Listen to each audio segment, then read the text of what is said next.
purchasing power has literally been diminished comparing to probably even January or December. But how have the leaders performed so far?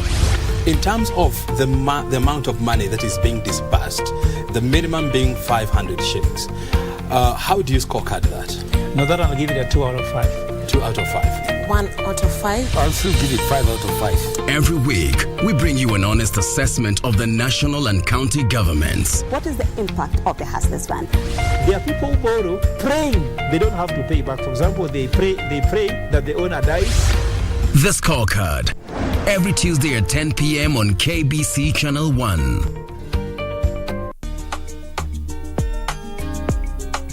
Hello, Nyango. How did you know I'm in Canada? Wewe haja yako ni kufua tu. Adhe mimi na vyombo tuelewane kufua. Mbio hivyo tumemaliza, alafu unajua mwisho wa kufua kuna kakitu unanizia. Umesikia nikwambia nataka namba? Unanitaka. Hebu wewe unanitaka. Toka bwana, nasema unagana madam. Kama unataka mimi chukua. Siku moja siku yako itafika. Ipo siku ikifika unikumbushe. Mimi unaongeleza hivyo? Sara utaniongeleza hivyo. Unataka kunichapa? Kuja. Wewe, sijui kama ni ndoto ama ni usingizi na kusumbua, unaona uniletea hasira zako. Nimekukosea wapi?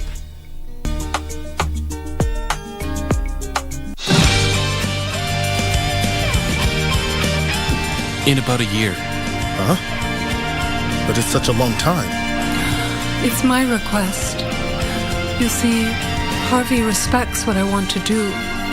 And I want to use this year to focus my attention on work and to see if I have any talent at all for writing fairy tales. After that, we'll get married. 1 year's too long. Harvey's so handsome. Aren't you scared some other girl will steal him? Impossible. Actually, I knew that he planned this, but he told me not to tell you. He wanted to give you a surprise. That's why I kept it from you. Good luck, my little flower. Remember, wherever you go now, make sure to blossom beautifully, because you're immortal, little flowers.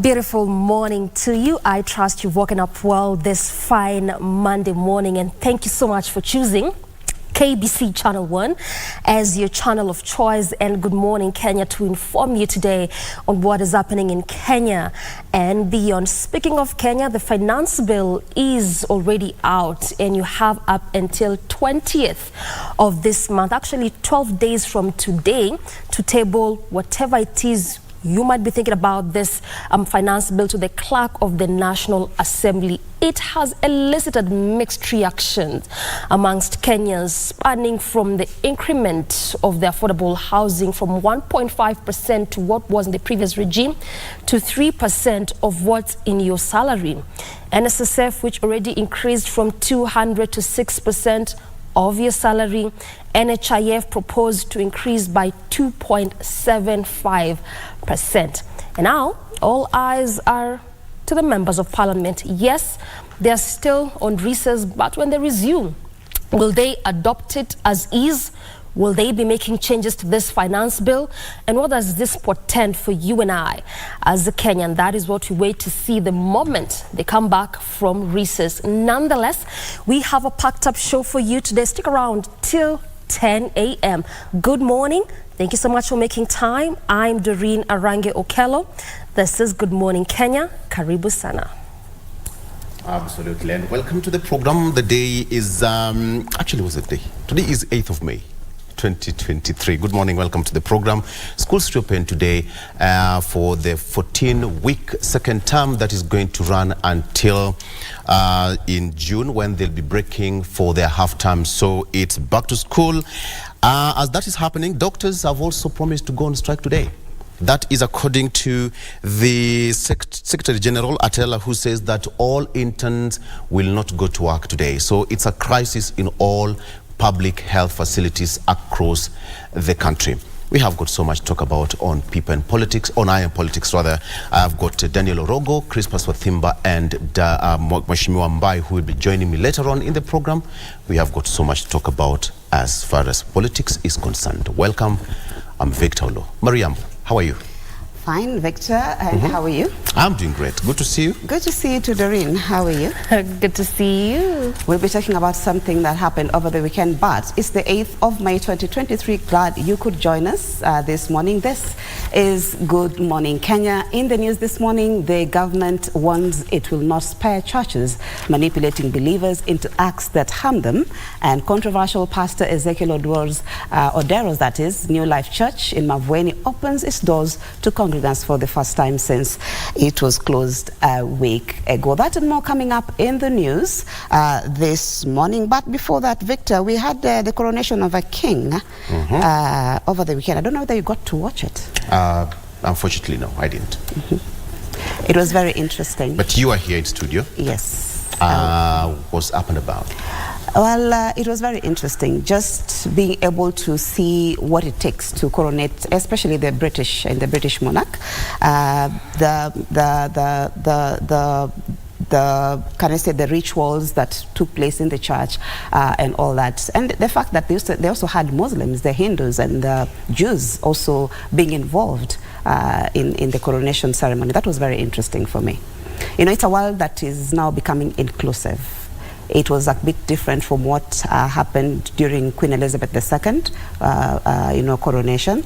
And so that was a very interesting, can I say, thing to watch. 70 years down the line, you know, they had to wait, or King Charles III had to wait for 70 years to become a king.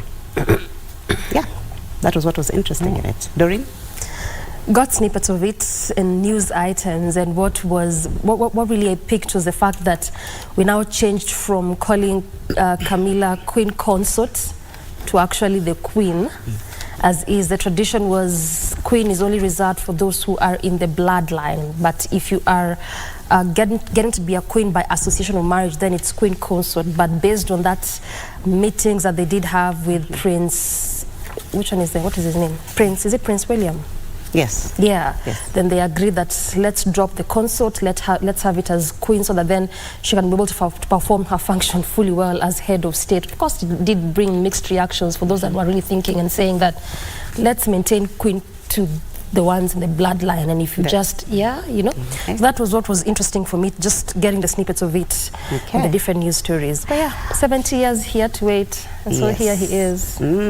So thank you so much again for joining us this morning. We'll be back with the news in just a moment.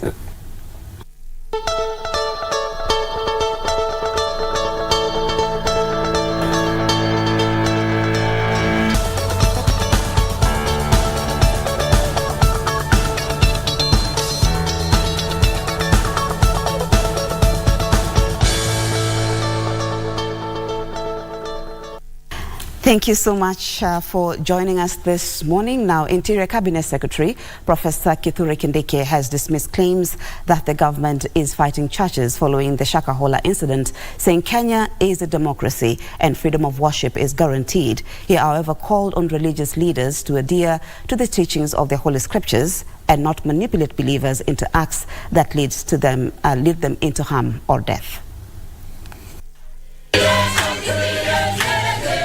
The Cabinet Secretary for Interior, Professor Kithure Kindiki, was among guests at the 50th anniversary celebrations for Kotelengo Catholic Mission Hospital in Meru County. It is here that he affirmed the government's commitment to respect the freedom of worship, but cautioned those misleading the flock of dire consequences. Itaendelea kurekebisha ni makanisa machache ama viongozi wachache wanaotumia dini, wanaotumia maandiko matakatifu kudhulumu kuangamiza na kuathiri wananchi. On the Shakahola death probe, Kindiki dismissed claims by Azimio leader Raila Odinga of being denied access to the forest, saying that the area is a crime scene that shouldn't be tampered with. That is a security operation zone. Keep off unless you have something you want to go do there. I allowed the members of parliament, the members of the National Assembly Committee on Security, because they are exercising an oversight mandate on the executive. They were all there, members from government side, members from the opposition side. They were all there. We took them around. We have nothing to hide. But we cannot have everybody there going to do politics there, going to stock cheap things there. Kindiki was accompanied by local leaders who drummed up support for the Ruto-led administration, saying they're fully behind the government of the day in its quest to deliver development to the Kenyan people. For that report. At the same time, thousands of worshippers on Sunday flocked to Pastor Ezekiel Odero's New Life Prayer Center and Church in Mavueni, Kilifi County, for the first time since the church was closed more than a week ago. The faithful, however, had a difficult time accessing the church after police officers barricaded the premise. The faithful, some of whom had arrived as early as 4 a.m., waited patiently outside for their leader to emerge from his palatial residence located within the more than 300-acre compound. Police said they had orders to close the church and bar worshippers from accessing it, but failed to produce any court order on the same when challenged by pastor's lawyers Dunstan Omari and Cliff Ombeta. The lawyers termed the move by the police as tantamount to the persecution of the church. The procedure to communicate closure is by a document legal with a stamp of the coat of arms of the Republic of Kenya. They don't have. The law says that will be incurred from the shopping mall. The police officers will be held liable. They argued that the complex is host to several other activities and businesses such as a restaurant, a shopping mall and several construction sites among others that have nothing to do with the church. We will be demanding they will compensate those construction sites which have timelines to be completed. Yes. And we'll hold the police officers individually responsible. Rights za mtu, individual rights, fundamental rights, za kuomba, za kukutana, za kuja pamoja, za kuabudu, ni right ambazo zimepewa na constitution kabisa. Ukiweza kutaka kuzitoa, lazima uende mahakama na mahakama ikupatie barua. Lazima uende kotini. The church has a capacity of 45,000 people, but due to the tribulations of the televangelist, they expected more than double the capacity. After briefing the press, Pastor Ezekiel and his two lawyers led the faithful in a march into the church compound for worship.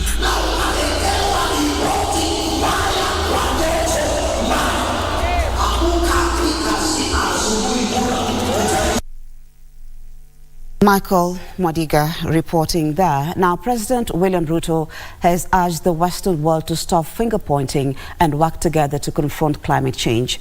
The president says climate change poses a threat to all nations and must now work together or perish together. How are you, my good friend? Speaking during a strategic dialogue on the African Climate Action Summit held at the Global Center on Adaptation GCA in Rotterdam, the Netherlands, President Ruto said climate change is influencing every conversation across the globe, citing education, water provision, agriculture, trade, security and health. Africa is not coming to the table as a victim of climate change. Africa is coming to the table with solutions, with our ideas, with our suggestions. And we believe that we can contribute. The president called on developed countries to provide the expertise to leverage Africans' abundant renewable energy. We have renewable resources, energy resources especially, in abundance.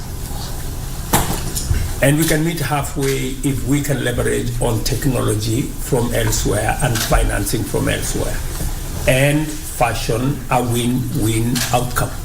Former Secretary General of the United Nations Ban Ki-moon lauded President Ruto for spearheading the campaign on climate change action. He appealed to multilateral organizations to support the African Climate Action Summit that will be hosted in Kenya in September. I'll be in Nairobi on September 4th when you chair African Union Summit meeting on climate action. Chief Executive Officer of the Global Center on Adaptation, Professor Patrick Vercoen, urged developed countries to honor their climate finance commitments.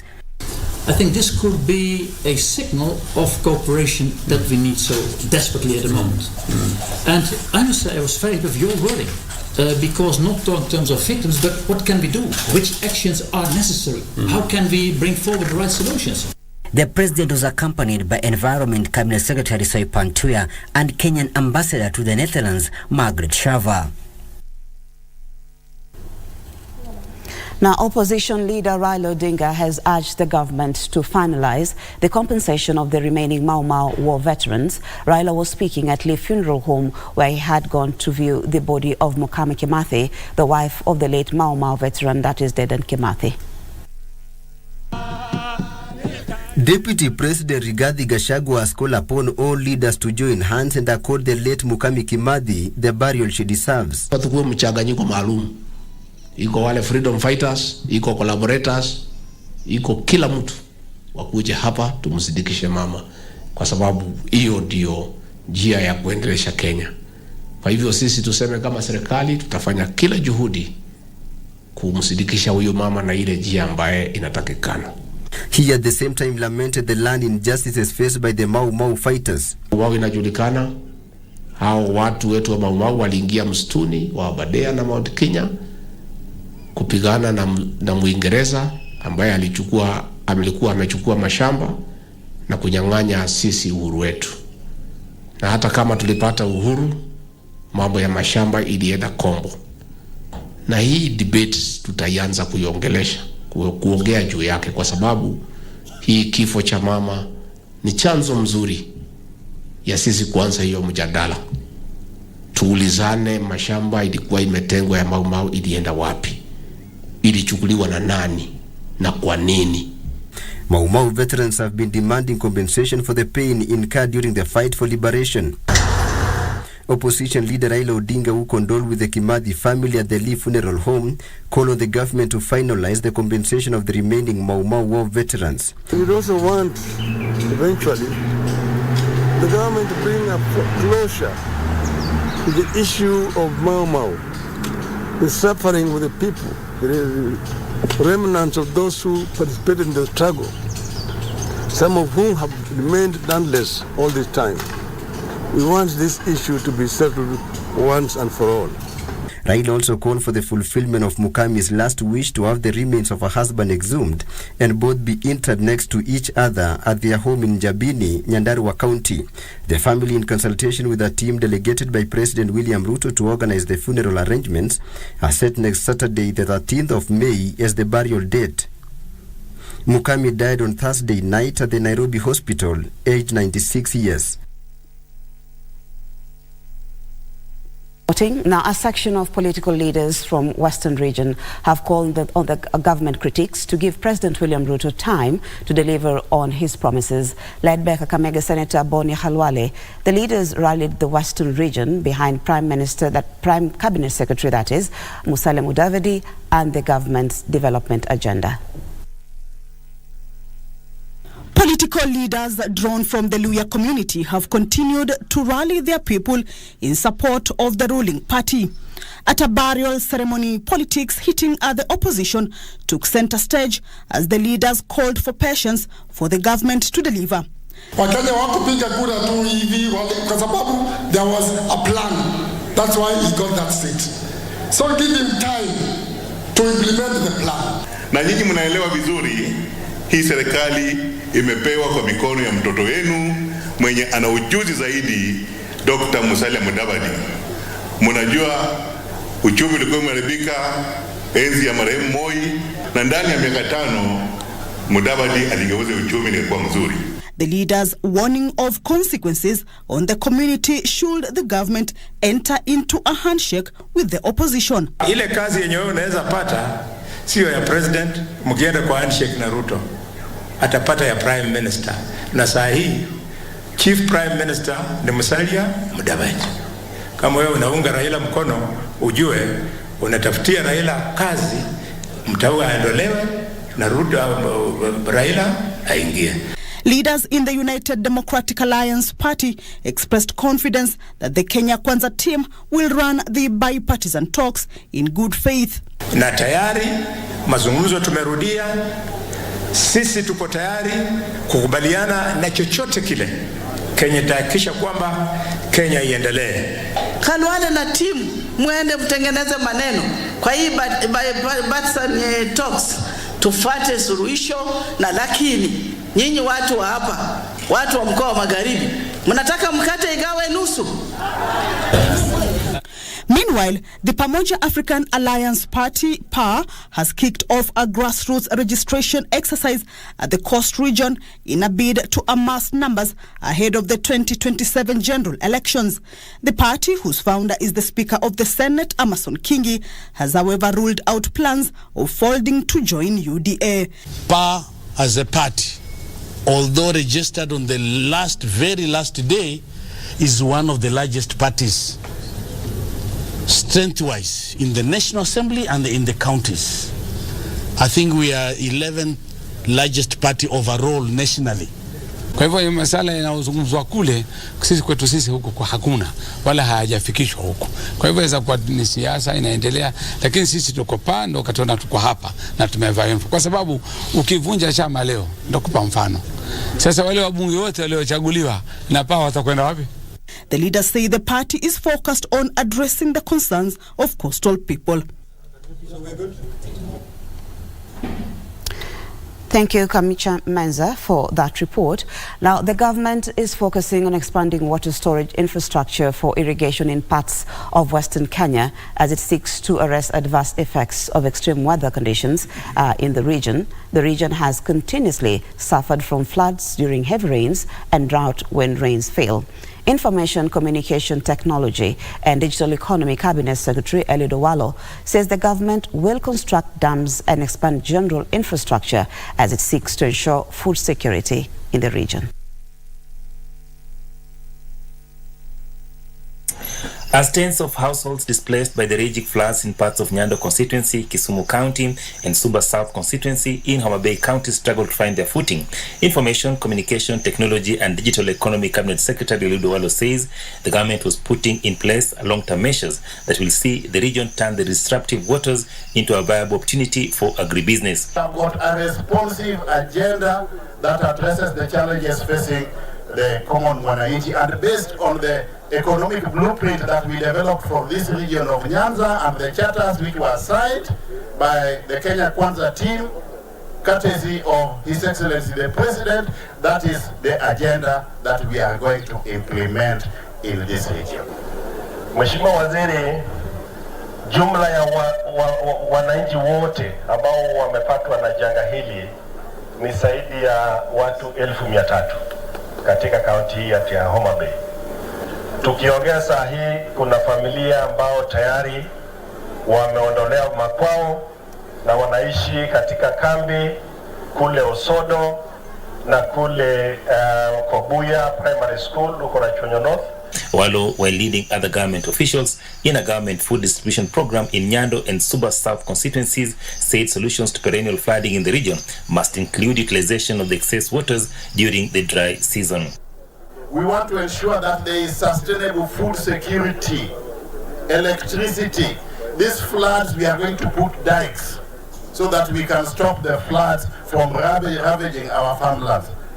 The floods can also be stored in dams so that during drought in January and February, it is now used for purposes of irrigation agriculture. Nyando and Suba South constituencies are amongst the regions that have suffered massive crop destruction during weeks of flooding that also saw thousands of families displaced. The leaders also seized the opportunity to urge the locals to embrace the Kenya Kwanza government and support its development agenda. Owalo will continue the food distribution program in Siaya County on Monday after similar forays in Kisumu and Homa Bay counties over the weekend. Thank you, Chola Simon, for that report. Now, moving on, the church has called for the inclusion of persons living with disabilities in churches and in society. Speaking after a service at the PCA Kariobangi South, members of the clergy noted that empowering and giving more opportunities to persons with disabilities helps them share their world. Let's get the details of that story. At PCEA Church in Kariobangi South, faithful are gathered to hear the word of God. For a prayerful country, Sundays such as this one presents an opportunity for Reverend Obonyo to share the word of God the best way he knows how. It has continued to do very good work and has continued to support the deaf and other disabilities in this church. Obonyo has a hearing impairment, but that does not stop him from spreading the word. Since 2019, the Reverend has used his God-given wisdom to reach out to all and sundry. Sasa kupitia hawa tafsiri wanapata kuelewa maneno na wanapata kuingia kwenye Injili na wanazidi kuendelea. John says sign language interpretation has come in handy. With interpreters, life has been good. And this is why today our church has really grown bigger and bigger. So we really thank God. And also other churches kindly continue to embrace and continue to grow. We all need interpreters, for God knows everything that he always does.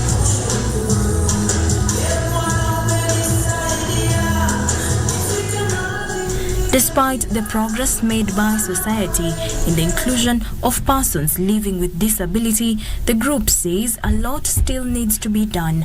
PWDs bado hawapati nafasi yao ile inastahili kuwa kwenye katiba. So naweza kuomba sana serikali iweze kuconsider hiyo, kwa sababu it is in the constitution and it is the right. 35 verses 1 to 10. The Deaf Ministry program has been credited for building confidence and bringing persons living with disability together. They do not see that thing that they are lacking in them, because communication is superb. They are going to school, they encourage each other, and they learn a lot from one another. Kuna shukurani sana kwa Mungu na himizo kwa Wakristo wote na hasa makanisa yale mengine aweze kujumuisha watu wote ambao wako na ulemavu tofauti. The Deaf Ministry at PCEA Church in Kariobangi South was established 11 years ago and has so far seen 100 members join with an inclusion of 20 interpreters. That story was prepared by Jacqueline Masharia. Now, retired President Uhuru Kenyatta has stressed on the need for peace in the Democratic Republic of Congo and the Great Lakes region. Uhuru, who held talks with Burundi President, that is Evariste Ndayishimiye, in Bujumbura, said without peace, it will be difficult for the region to realize development and prosperity. Speaking after paying a courtesy call to the President of the Republic of Burundi, Evariste Ndayishimiye, retired President Uhuru Kenyatta was hopeful that the ongoing peace process will ultimately bring peace to the people of eastern part of DRC. Peace, and then ultimately for displaced persons to be able to go back to their homes, to resettle, to go back to their farms, for stability to be restored in the region. Uhuru was on a two-day official visit attending the 11th summit of the Regional Oversight and Cooperation Framework for the Democratic Republic of the region, confirming the possibility of an upcoming East African summit. We were basically just going through the preparations of the possible upcoming East African summit so that we can see how we can take forward some of the issues that were deliberated upon yesterday, all aimed at bringing peace to the people of Congo, especially the eastern part of the DRC. The retired president, who had also presented his report to heads of state on the progress and recommendations for the next important steps of the Nairobi-led peace process during a closed-door session, emphasized the need for peace and stability in the region. It's not only going to be in Congo's favor, it is going to be in favor of the entire region. so that people can trade with one another, people can move goods and services. This is the way to bring development and prosperity to the entire region. But that is not possible without peace. Prime Cabinet Secretary Musalia Mudavadi, who represented President Ruto in the talks in Bujumbura, said it's only the regional leaders who can deliver lasting peace for the Democratic Republic of Congo, Sudan and the region. Mudavadi lauded the country's member states for the peace, security and cooperation framework in their quest towards restoring peace, security and stability in the Democratic Republic of Congo, Sudan and the Great Lakes region at large. That was Serafina Ruby reporting there. Now, a family in Kino, Kiambu County is appealing to well-wishers to help them raise 1.5 million shillings to enable their kin undergo surgery to remove a brain tumor. 65-year-old Michael Navade was diagnosed with a skull-based sarcoma, a type of cancer that begins in the connective tissues of the body, as Lillian Sena now reports. Jessica Kisha says her family is engaged in a war of a lifetime. Their patriarch is ailing. Michael Navade has a brain tumor that needs to be surgically removed. However, there is a problem. The family is cash-strapped and cannot afford to foot the medical bill. Mzee amekuwa mgonjwa kwa mwaka moja na nusu. Na vile nimesema, hii ugonjwa ilianza kama malaria tu, kidogo kidogo homa. Imekuja kukua tu mzito kwa miezi 8. Miezi 8 ndio nimeona mwili imezofeka kabisa, mwenyewe akuli, saa nyingine anashindwa hata kutembea. Michael has been in and out of the hospital, each trip costing the family a fortune.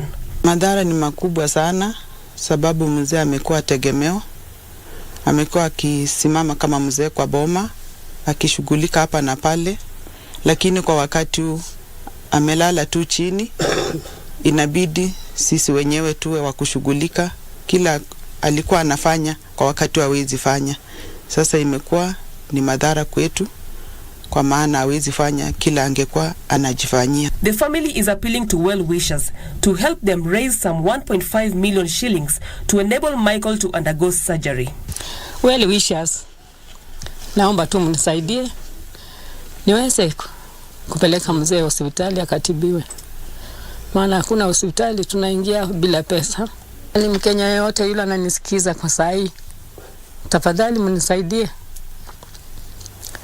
niweze kuponya maisha ya huyu mzee. Well-wishers can send their contribution through M-Pesa Changa Paybill 891300, account number 69073. Michael Navadi. Well, if you can, do lend a hand to that family so that they can be able to help their kin. Now, the Speaker of the National Assembly, Moses Wetangula, has urged churches to continue helping the government improve education standards in the country. Speaking in Samburu County, Wetangula encouraged religious organizations to keep investing in education because it is important to the economy. Speaker Moses Wetangula said the Kenya Kwanza administration will continue to partner with churches to ensure education and health remain a priority. Kwa sababu in some of these areas, kama hapa Samburu, ukienda Turkana, ukienda kule Isiolo, ukienda Baringo, churches have been playing an even bigger role than the government in helping our people kwa mambo ya elimu. Wetangula spoke even as Nyaribari Masaba MP Daniel Manduku questioned the practicability of the new model that will be used to fund tertiary and higher education in the country. We will not allow any of our children to be left out of university education on account of poverty. And so we want to know the formula up front, so that come September, when the children report to university, we already know who is getting what. Meanwhile, a battle royale at the Kenya National Chamber of Commerce and Industry KNCCI has taken shape ahead of the body's national election set for June 8th. Tukiendelea hapo mbele maneno ya trade exhibitions, tunasema kwamba tunataka kuweka kila region, tumejigawa katika region 10 hapa Kenya in terms of eneo za biashara. So hapa North Rift tungependa kusema kila mwaka tutakuwa tunaweka a large exhibition ambayo mtaweza kukuja kuangalia biashara aina tofauti na tofauti. Elsewhere, the Association of Pentecostal Evangelistic Fellowship of Africa Bishops in Migori County now want the government to put on hold any statute that will regulate the operations of churches in Kenya. Anybody who can use the Holy Bible to manipulate and mislead another to lose his life or a life due to false and inhuman teachings. This act enlightens us to the importance of training and educating our church leaders. Finally, leaders in Bomet have commended the magnanimity of James Finlay's tea company following its sale to the Sri Lankan Browns company. Of course, they will not be moving totally out of Kenya. For example, in Kericho, they will still maintain the Sausa tea extract factory. So it means they will be part of us. The leaders say despite the bad publicity that had rocked the company in recent years, the company has run an effective corporate social responsibility in the region.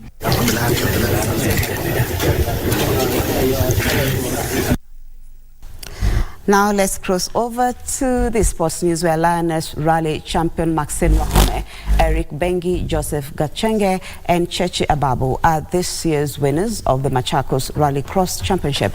After winning their respective categories, the two-day event came to an end on Sunday at the Machakos.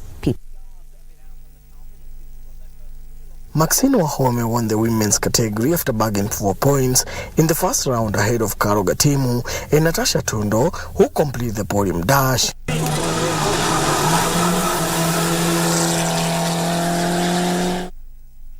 Joseph Gashege dominated the junior category ahead of Jeremiah Wahome and Raf Jathethi, who completed the top 3 positions. In the champions category, Eric Bengi beat Andre Muiruri and Carl Flash Tundo to emerge the winner.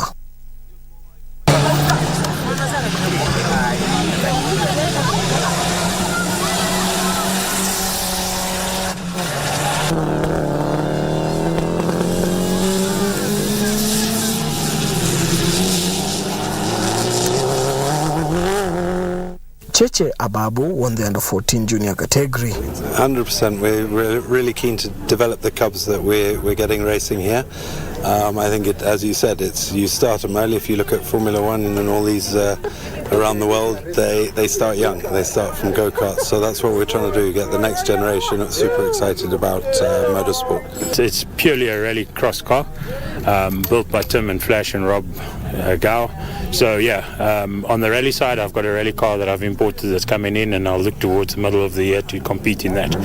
These corners, they did me dirty, but yeah, at the end, I mastered them. I was able to control the car on the corners, and yeah. The two-day event came to an end Sunday at Machakos People's Park. Maxine Wahome and Eric Bengi are among the winners of Machakos Rallycross this year's edition. And now the eyes shift focus to the WRC Safari Rally set for June this year. I'm Daniel Mwendwa. Thank you so much, Dan Mwendwa, for that report. And that report brings us to the end of the news.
Welcome to Take on Tech. This is the show that keeps you updated on everything you need to know about technology. First of all, the women that are already in tech should be empowered. I've actually studied electrical and electronics engineering, telecommunications option. So basically I'm in the tech sector. The government should empower the girl child in a way that they should venture so much into ICT. There's never a dull moment with us. Tune in every Monday from 10:30 p.m. only on KBC Channel 1.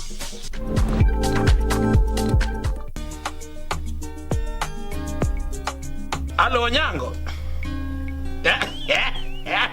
How did you know I'm in Canada? Wewe haja yako ni kufua tu. Adhe mimi na vyombo tuelewani kufua. Mbio hivyo tumemaliza. Alafu unajua mwisho wa kufua kuna kakitu unanijenga. Umesikia nikwambia nataka namba? Unanitaka. Hebu wewe sio unanitaka. Toka bwana, nasema unataka na mgani? Kama unataka mimi chukua. Siku moja siku yako itafika. Ipo siku ikifika unikumbushe. Ni mimi unaongeleza hivyo? Sara utaniongeleza hivyo. Unataka kunichapa? Kuja. Wewe, sijui kama ni ndoto ama ni usingizi na kusumbua unaona uniletee hasira zako. Nimekukosea wapi? Every Monday evening, we take you back where the action happened live. We'll let you know what you missed, even if you were present. And our goal is to continue supporting our own. From the latest celebrity buzz, fashion, music, and all manner of youth talents, the Grapevine cameras rove all week to bring you the latest in the enormous entertainment scene. Watch Grapevine every Monday at 10 p.m. and the rerun on Tuesday at 2 p.m. only on KBC Channel 1, baby. Engage us on Facebook and Twitter, #Grapevine on KBC. Let us know what is happening in your area code, because you know what they say, if you did not see it on Grapevine, then it most probably never happened. Bah! Ain't nobody gotta tell you what you got. In about a year. Huh? But it's such a long time. It's my request. You see, Harvey respects what I want to do, and I want to use this year to focus my attention on work and to see if I have any talent at all for writing fairy tales. After that, we'll get married. 1 year's too long. Harvey's so handsome. Aren't you scared some other girl will steal him? Impossible. Actually, I knew that he planned this, but he told me not to tell you. He wanted to give you a surprise. That's why I kept it from you. Good luck, my little flower. Remember, wherever you go now, make sure to blossom beautifully, because you're immortal, little flowers.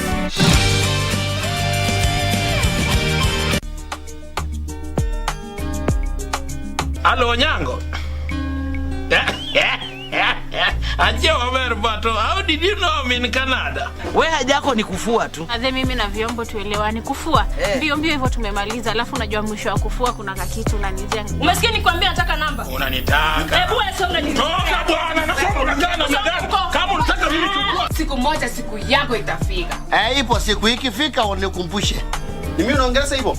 Sara utaniongeleza hivyo. Unataka kunichapa? Kuja.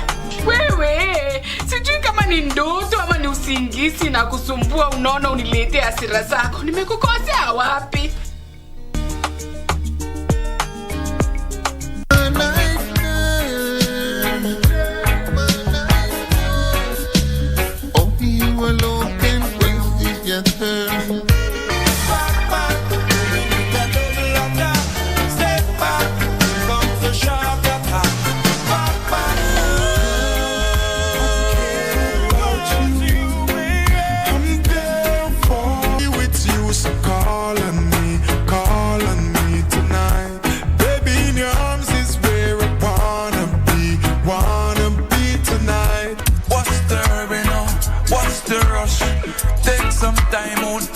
Some kush, like to shut up, you're always on the go.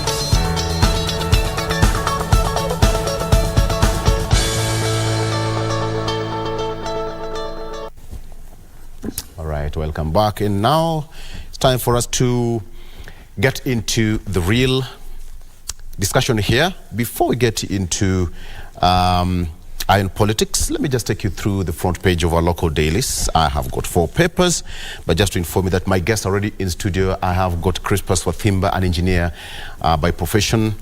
I usually say that he's so biased towards politics. I mean, that's life. I mean, even in heaven there was politics. Right, engineer? Good morning. Yeah, thank you so much. Engineering, you know, is a political profession also. It deals with people. Civil engineering is about building infrastructure for people. Yeah. So politics and engineering work hand in hand. It's been a while. Good to see you. Thank you so much, and I'm glad to be here. I ask you, how is Kenya? I probably should ask Orogo. Orogo, how is Kenya doing? I mean, a lot of politicking and an easy weekend. I think we get towards looking at the issues that are coming, budgets, sports, so much weekend of coronation and all those, so many things. But the country is relatively stable. Yeah, we're relatively stable. We appreciate that. Unlike the neighbors, we are relatively calm and peaceful in the background of all these things that we are seeing. But Kenya is stable. And in Kenya, we are quite innovative. One scandal after the next. We talk about it for a day or two. We go to the next. Okay, gentlemen, let me just go through the front page of the dailies here very quickly. On the front page of the Standard newspaper, civil servants defy order on new taxes. Civil servants defy order on new taxes. Public service employees say that the proposed tax measures will eat up to 52% of their pay, which they claim is overtaxation, and call on MPs to reject the finance bill. Now, the finance bill, if passed, will see a total deduction of 52% of workers' monthly earnings, leaving only 48% subjected to 16% VAT for every purchase of goods and services. Let me take that again. The finance bill, if passed, will see a total deduction of 52% of a worker's monthly earnings, leaving only 48% subjected to 16% VAT for every purchase of goods and services. And now civil servants have defied that order on new taxes. Okay, again, teachers here, we have got Kusu, Sekjen, Charles Mukwaya, and his counterpart KMPDU have called, that is by WASU's Constantine Wesonga, said that, overtaxation proposals is quite unlawful, and they're calling on members of parliament to reject it. Ezekiel back in church to jubilation. Preacher welcomed with song and dance, despite police attempt to bar his followers from church service days after he was arrested and released last week. That is on the front page of the Standard. How did Kimathi's 4 children were nearly flown to India for good? The widow had taken her children to Diamond thinking it was a boarding, only to learn later it was an orphanage. And now, during the visit, Mukami learned that her children had been provided with passports. She was not aware. Of course, Mukami died, and her burial is set to be on 13th of this month. Civil servants to defy Ruto on new tax plan, call on MPs to dump bill.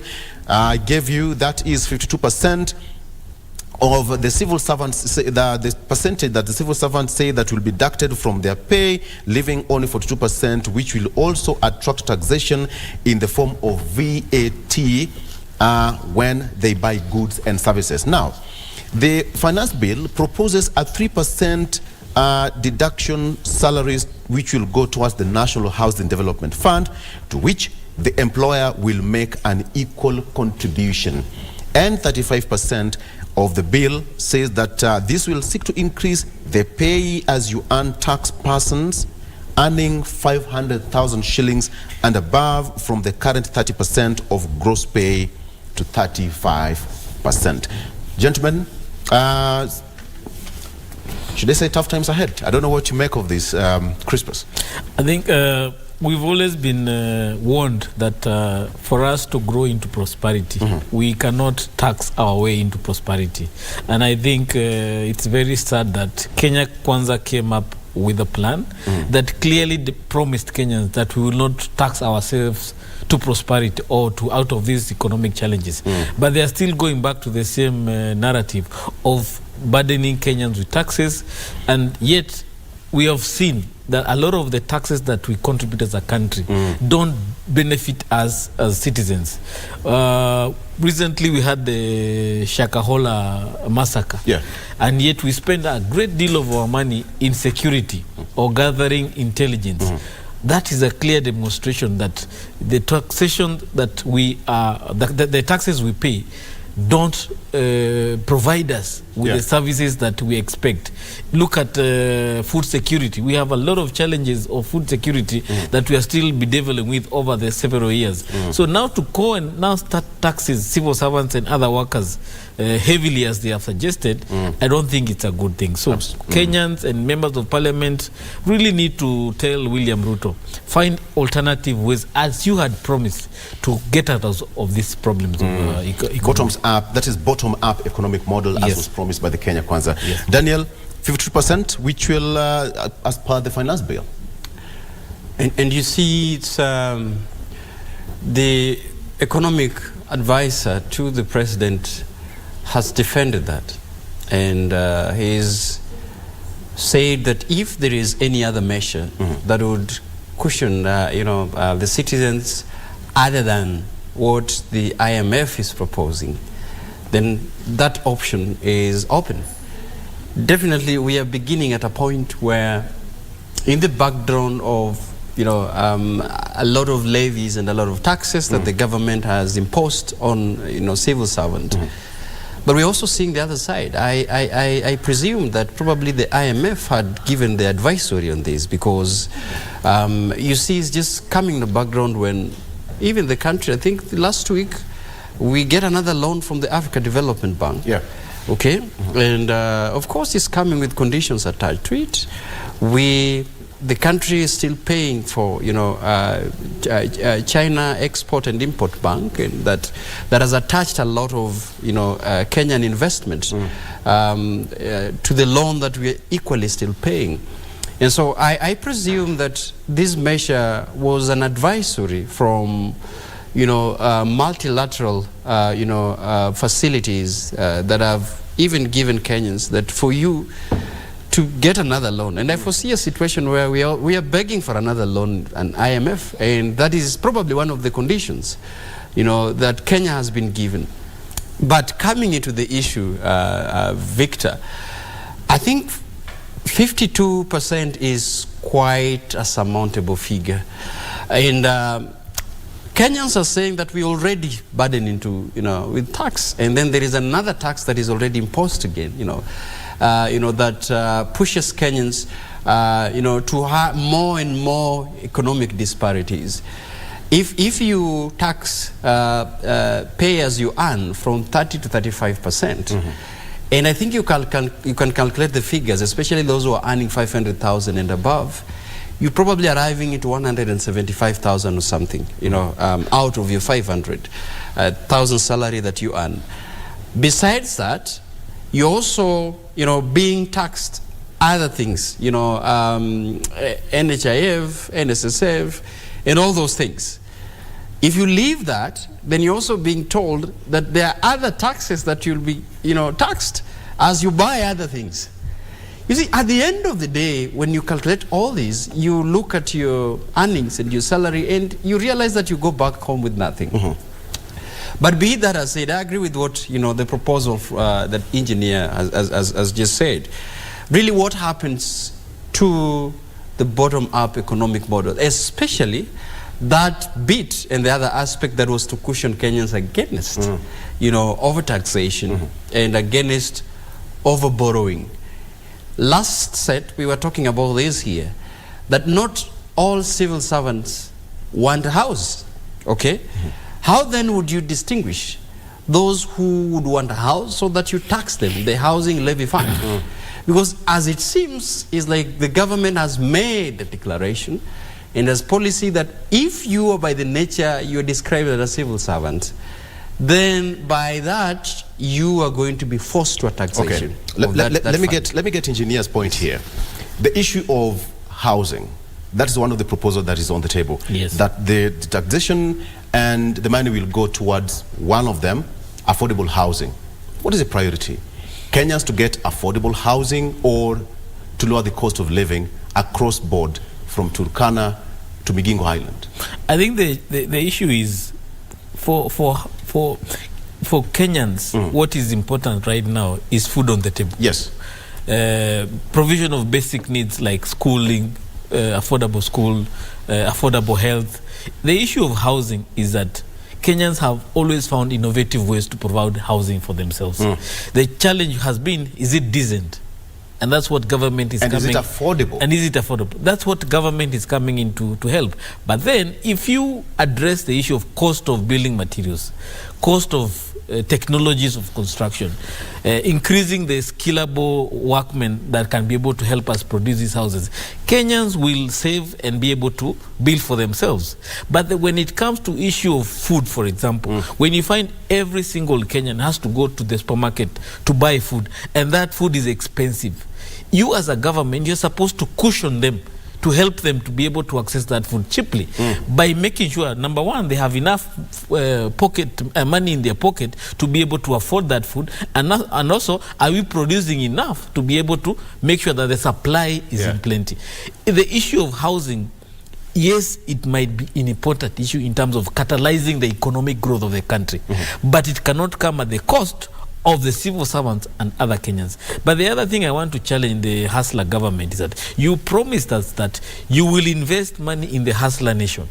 And within 6 months, the Hustler movement will start paying taxes. Can we see those numbers now that these people you have been lending money to in terms of the Hustler fund, what contribution are they making in terms of taxes? Where is that economic output that they have generated over the last 6 months that we have given this the money, so that we can see their contribution towards alleviating tax? Because it's the civil servants of this country that have been paying majority of taxes over the years, and maybe those in the formal employment. But we said we are going to bring those in the informal sector on board so that they start paying taxes. We want to see their contribution so that we don't burden the main people who have been supporting this country. What do you think is in the minds of the economic advisors? I mean, the executive economic advisors. What's in their mind? Because when you want to tax people who are already overtaxed. You see, the challenge with the Professor Ndi, he appears to be the all-knowing person who can never be told the alternative ways. When Kibaki took this administration in 2002, we did not go to tax people. We found ways of rejuvenating the economy so that the economy can be able to grow and pay itself out of the challenges it had that then. The IMF had already given us very difficult conditionalities in 1992, 1997. We didn't go back to IMF to start looking for solutions. We found solutions within our economy. So there are people within this country probably who are not paying taxes. Can you make sure they pay?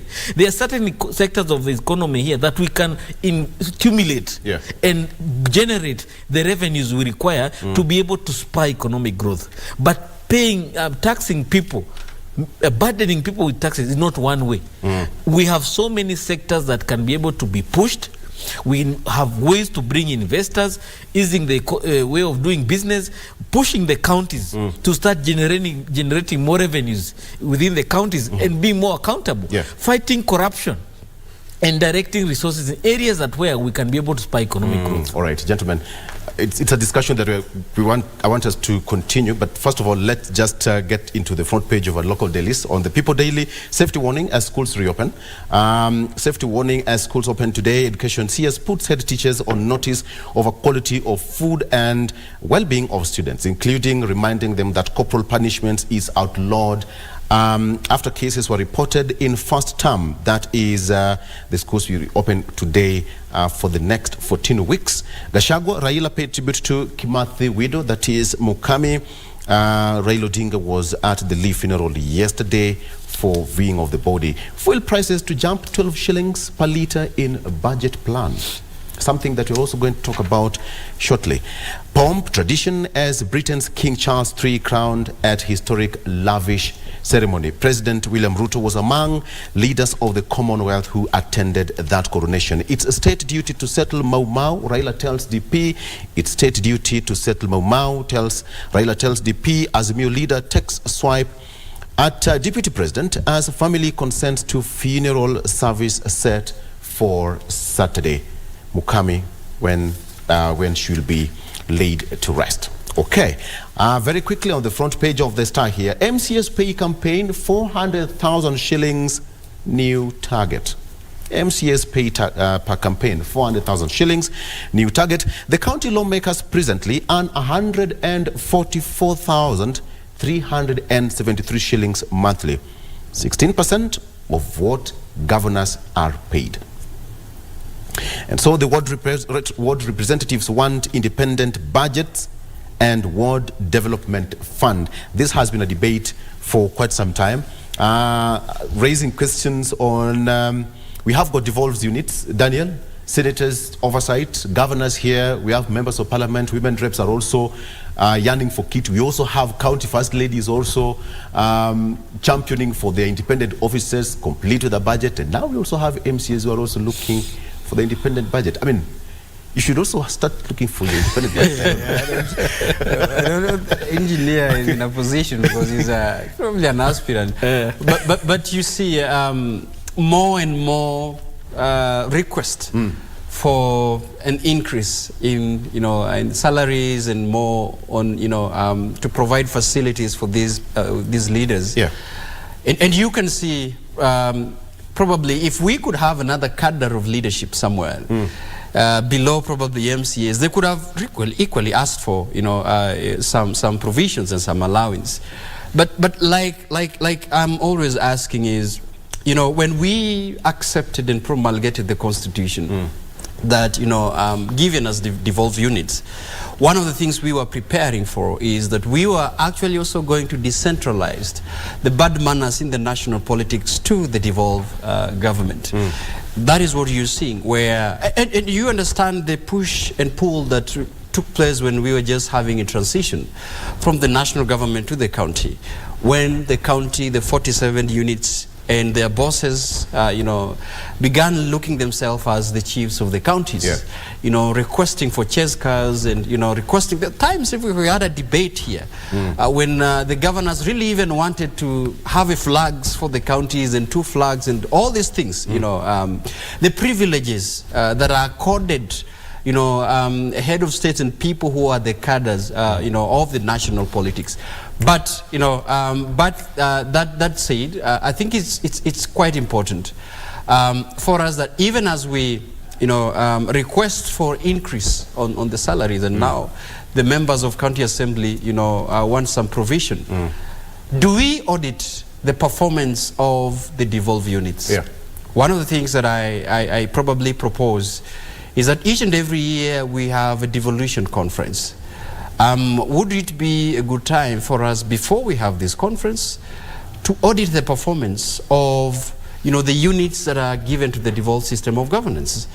Members of county assembly are by nature, they are the ones that are defending the county assemblies. They are beneficiaries of the devolved units. Senators, at the national level, in the bicameral parliament we have in the Senate, senators, by the virtue of their representation, they defend the devolved system of government and devolution. And now we have the governors. I think it's important for all these that we audit in the background of the surging wage bill, that the citizens are facing. But this also gives us an opportunity to interrogate our belief system in politics, Victor. Kenyans, and I'm always asking, do Kenyans really understand? Are they consciously aware of, what really happens in the post-election debates? Are they really aware? Because what Kenyans are confronted always with is economic policies that are pushed forward to them. Yeah. For example, Kenyans are just awake. Or that now, then it's just to comply. Right now, look at what is happening. Theirs is just confronted with issues of taxation. They have no formula of tracking. Where did this, debate begin? from. They're now confronted with the issues of 400,000. The issues is where does this... I think it's important for Kenyans to actually... The internal vigilance that we should actually see, Ram, that we are very active in the electoral period because of campaigns. But what happens post-election period? Are we really also confronted with issues of accountability and measures of public participation, of civic engagement, so that we are not confronted by issues that takes place that really needs us to be very reactive on, as opposed to being proactive, you know, as a citizenry? Let me just give you the figures, Injide, before you get in. What MCAs earn right now? County Speaker earns 525,525 shillings a month. We have got MCAs earning 373,000 shillings a month, and Deputy Speaker 216,563. Now, this is what they want currently. For the Speaker, the County Speaker will now earn 739,200 shillings a month, and now MCAs will jump from 100 to 393,320, and the Deputy Speaker 591,360 per month. Perhaps if you look at what Daniel has just said, theirs is just to give their proposal and policy, then they dump it to the Mwananchi. Kenyans are being overtaxed as we speak. Who is going to foot this? Well, I happen to also have run for the seat of Speaker in Nakuru County. And, so be careful as you speak. And I interrogated these numbers very well with a lot of MCAs. And to be very honest, the 144,000 that they earn, what they take home after the deductions, maybe they got a car loan, the housing loan, probably is 88,000 is what they take home comfortably. And that is not money that you can satisfy your own family needs and still meet the needs of the Mwananchi. Because the Mwananchi on the ground believes this MCA, this person we gave votes, can solve all our problems. There is somebody who will wake up in the morning and go to the MCA's house, and he will not leave that house empty-handed. He probably has to be given 200 or 100 shillings to go and solve a small problem. So the MCA is burdened by so many responsibilities from the Mwananchi. And that's why they are coming back and saying, look, yes, we are ready to serve Kenyans, but also Kenyans expect so much from us. So if Kenyans expect so much from us, why can't the Kenyan people, through the taxes they collect, give us a budget or a kitty that we can be able to work with? And I think I want to sympathize with them because the MP has a kitty of 100 million that he can use to be able to solve or to address some of the issues that the Kenyan people come to him with. The senator may not be approached for these issues. The governor already has a whole budget for the county. The president has a budget for the whole country, but the MCA doesn't have. So I want to sympathize with them that, yes, we may feel that Kenyans, we are burdened, but also you as Kenyans, you burden this MCA with so much demands that it becomes very hard for them to be able to deliver. Over 80% of MCAs don't get re-elected, not because they don't perform their legislative oversight role, but because the Mwananchi believes they did not bring development. Yet it is not their responsibility to bring that development. If a county is spending 70% of the funds on recurrent expense, leaving nothing for development, because if we are losing 30% of our budget on corruption and you're spending 70 on recurrent, then what is left? So what should happen? Because if a county has, governors have their own budget, and member of parliament also, actually they fought for their own budget just the other day and they were given their share. So what should happen? Should the county governments and the MPs split whatever they have? Ideally, the county wards. Ideally, the whole spirit of devolution was to bring resources to the smallest unit of governance, which is the ward. And therefore, the devolved unit should also have a ward development kitty, not the constituency. The constituency is a duplication. So where does this money come from? From the national government? The money that goes to the constituency development fund should be split. All right, or we do away with the CDF, we give it to the ward. Because the MP, Crispus, that will open it's the truth. We all know what happened in Parliament. It is the truth. That's the reality we must face as a country. Who is the person who faces problem every day? It's the MCA. If you go to any MCA today, there must be 2 or 3 people waiting for him to provide a solution. Not the MP. The MP knows very well he has a bursary kitty and build schools. Those are the only problems the MP solves. But let me tell you, the MCA of this country is the most burden in terms of expectation from the Kenyan people. I agree. They are our first Let us not shy away. Yeah. Yes, let's not shy away. Even when the president goes and promises Hustler Fund, who is told where is the Hustler Fund? It is the MCA, not the MP. The MP is always in Nairobi. But the MCA has nowhere to run away. The county assembly is in the county. So he deals with the people every day. And therefore, we don't give these people resources. All right. Daniel, you're shaking your head. When he said that the CDF should be scrapped altogether. And of course, not really vehemently disagreeing with the engineer. But I try to empathize, but take a different, a different note of it. Victor, we were here when there was a proposal in the Building Bridges Initiative to devolve, the World Development Fund. And I am a proponent of always saying that if we were to take time, every time I keep repeating, and I think you remember every time I keep on saying, if we were to take time and look at the provisions of the proposals that was given to us through Building Bridges Initiative, minus the political bit of it, I think those are the issues that it could have cured. I understand the failure of that document was based on some proposals that I agree to. Some bit of it didn't meet the requirement of the Constitution, but I think policy-wise, there were conversations that could have cushioned Mwananchi and aided the members of County Assembly with the burden that engineers just expressed here. But that being said and done, the reality is about possibly abolishing the Constituency Development Fund would have a lot of bottlenecks in it. And that even by just trying to touch, even trying to amend the bit of it, you saw the unity that the national members of National Assembly are just able I think that to marshalize. That was just a wild proposal from the engineer. I'm not really scrutinizing it for they will literally fight. I am just saying that if indeed, and I agree with him, that if indeed the numbers and the realities are pointing towards having a development fund that further goes down to the Mwananchi, then that could be considered. Yeah. But you see, I am also looking at it that the members of National Assembly would be up in arms with such a proposal, and you can see the showdown and the unity that they always have when you begin just to touch anything on CDF. It could not really, and I wonder what it would take the executive and even the opposition to convince the members of the National Assembly or even the Senate to do that. But I agree on the other side. The question is, where do we draw that money from? See, that is the main issue.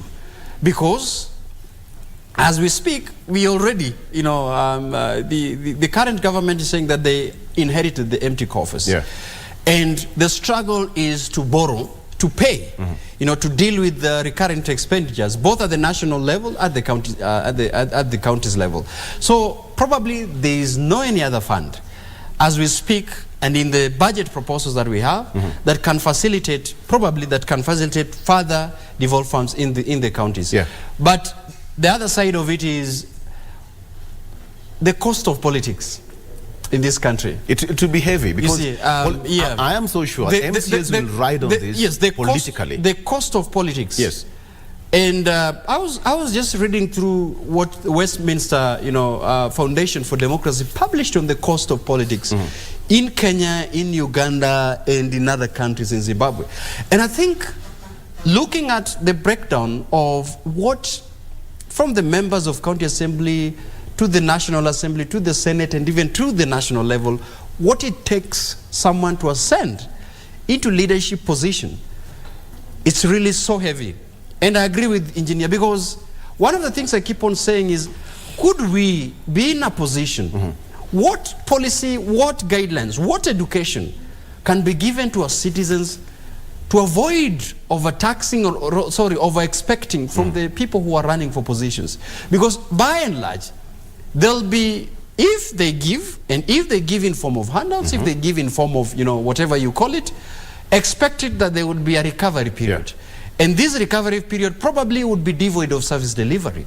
So we really need to begin to understand as citizens that what is the cost of burdening leadership who are in the period of elections, post-election period, because that vis-a-vis what we would expect them to give service after the elections. I think these are the consequences we are seeing right now. With an engineer you have political background, but then let's talk about the process. If this has to, be achieved, what will be the process?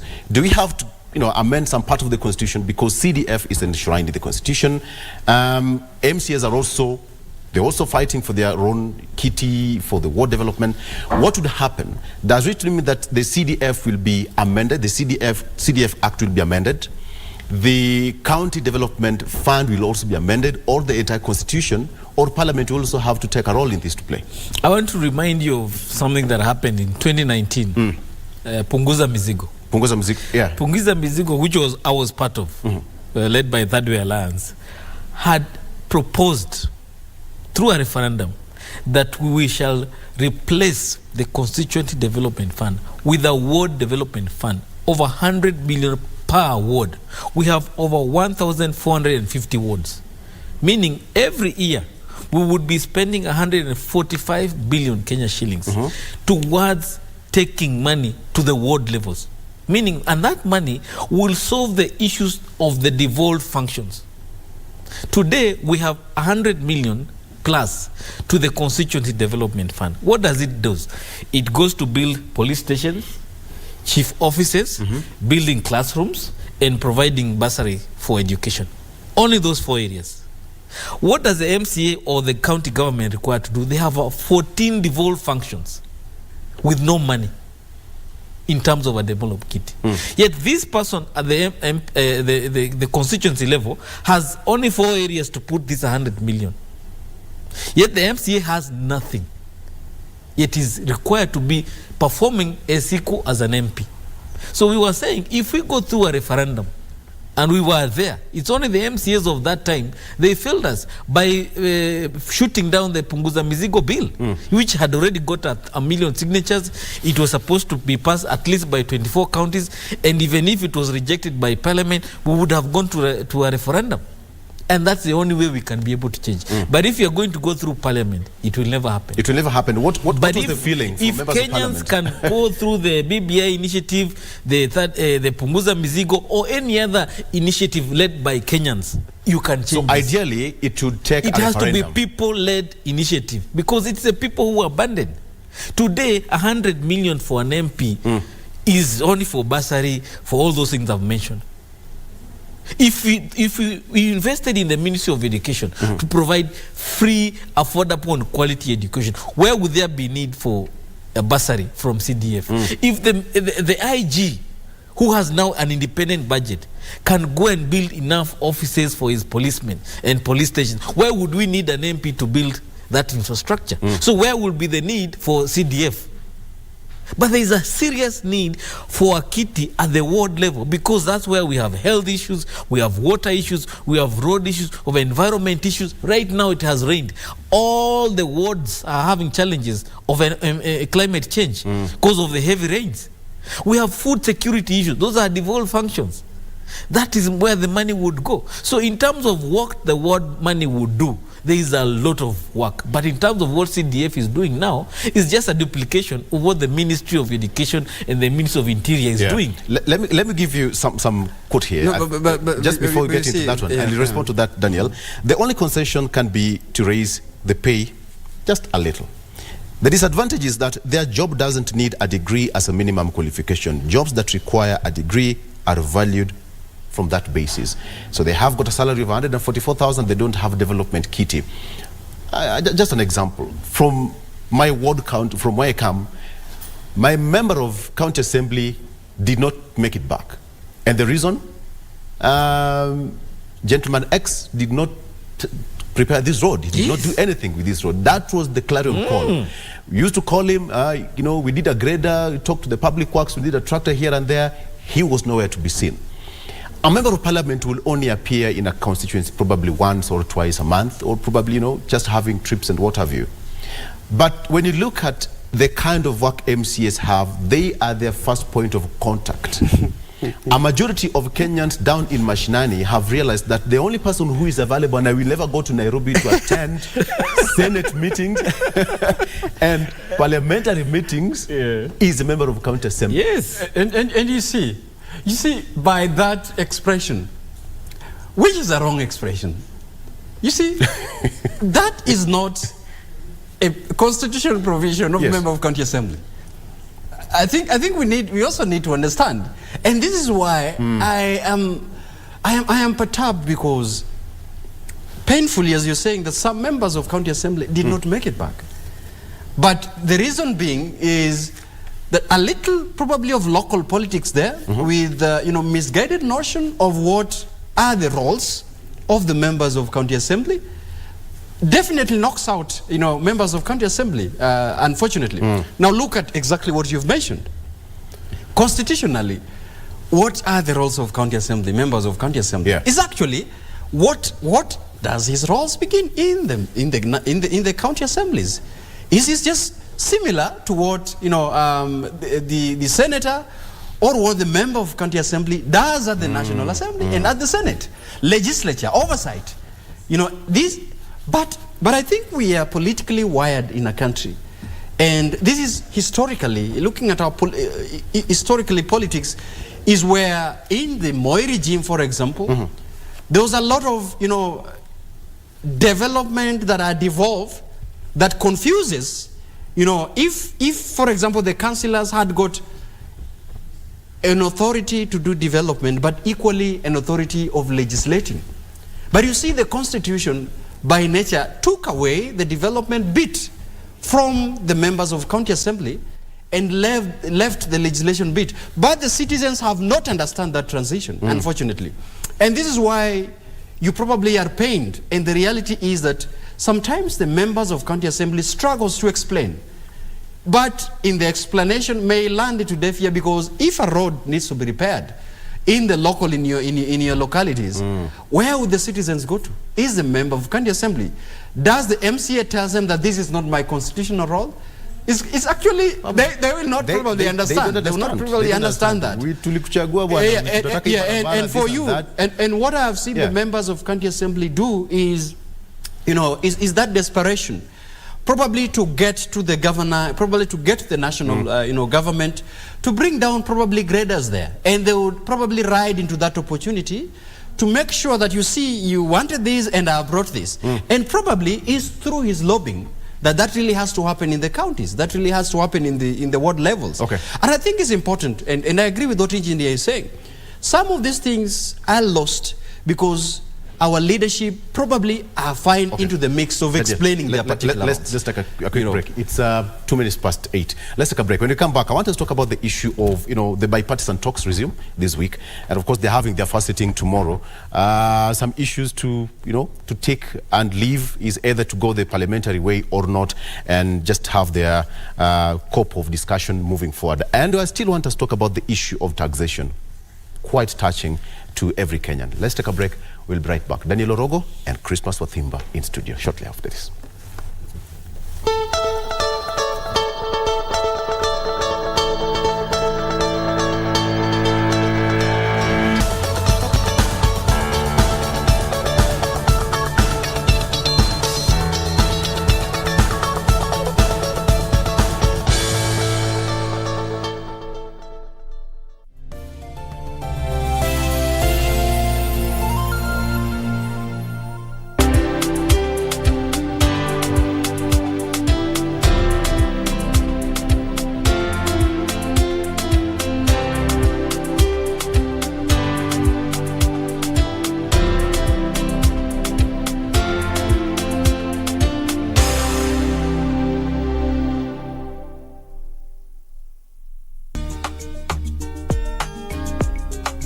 Halo Onyango. Acha waber bato. How did you know I'm in Canada? We hajako ni kufua tu. Adhe mimi na vyombo tuelewani kufua. Mbio hivyo tumemaliza. Alafu unajua mwisho wa kufua kuna kakitu unanizia. Umesikia nikwambia nataka namba? Unanitaka. Hebu wewe unanitaka. Toka bwana, nasema unataka na madam. Kama unataka mimi chukua. Siku moja siku yako itafika. Ipo siku ikifika unikumbushe. Ni mimi unaongeleza hivyo? Sara utaniongeleza hivyo. Unataka kunichapa? Kuja. Wewe, sijui kama ni ndoto ama ni usingizi na kusumbua unaona uniletea hasira zako. Nimekukosea wapi?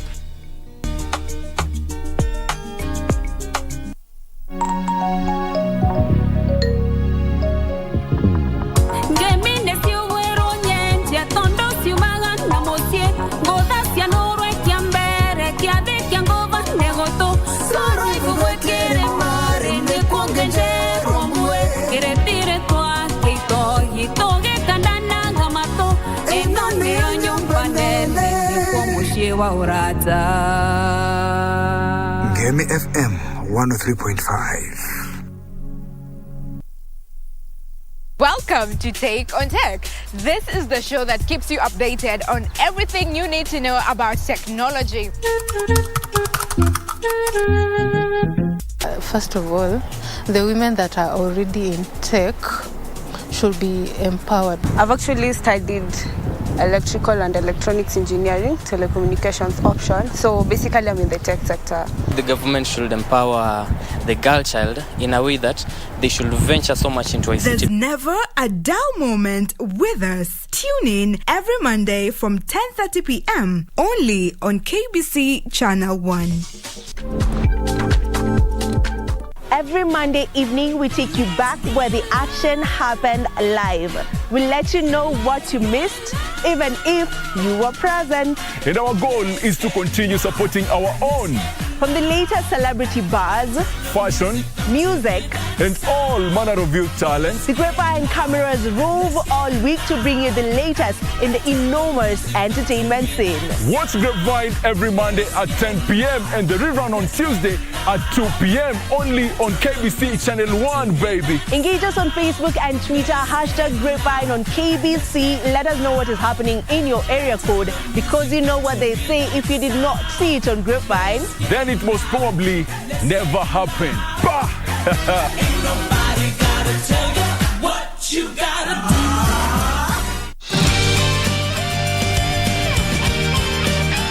do. In about a year. Huh? But it's such a long time. It's my request. You see, Harvey respects what I want to do, and I want to use this year to focus my attention on work and to see if I have any talent at all for writing fairy tales. After that, we'll get married. 1 year's too long. Harvey's so handsome. Aren't you scared some other girl will steal him? Impossible. Actually, I knew that he planned this, but he told me not to tell you. He wanted to give you a surprise. That's why I kept it from you. Good luck, my little flower. Remember, wherever you go now, make sure to blossom beautifully, because you're immortal, little flowers.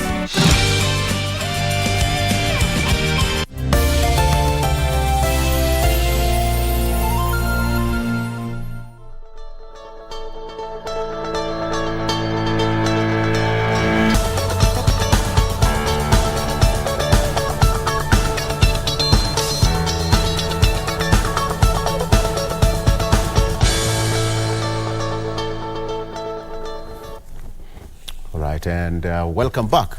There's somebody asking here, just as Rono says, ask Crispus, hey, hii Kenya tutafika wapi? Tutafika 2030, tutafika kweli? I think that's just a concerned Kenyan.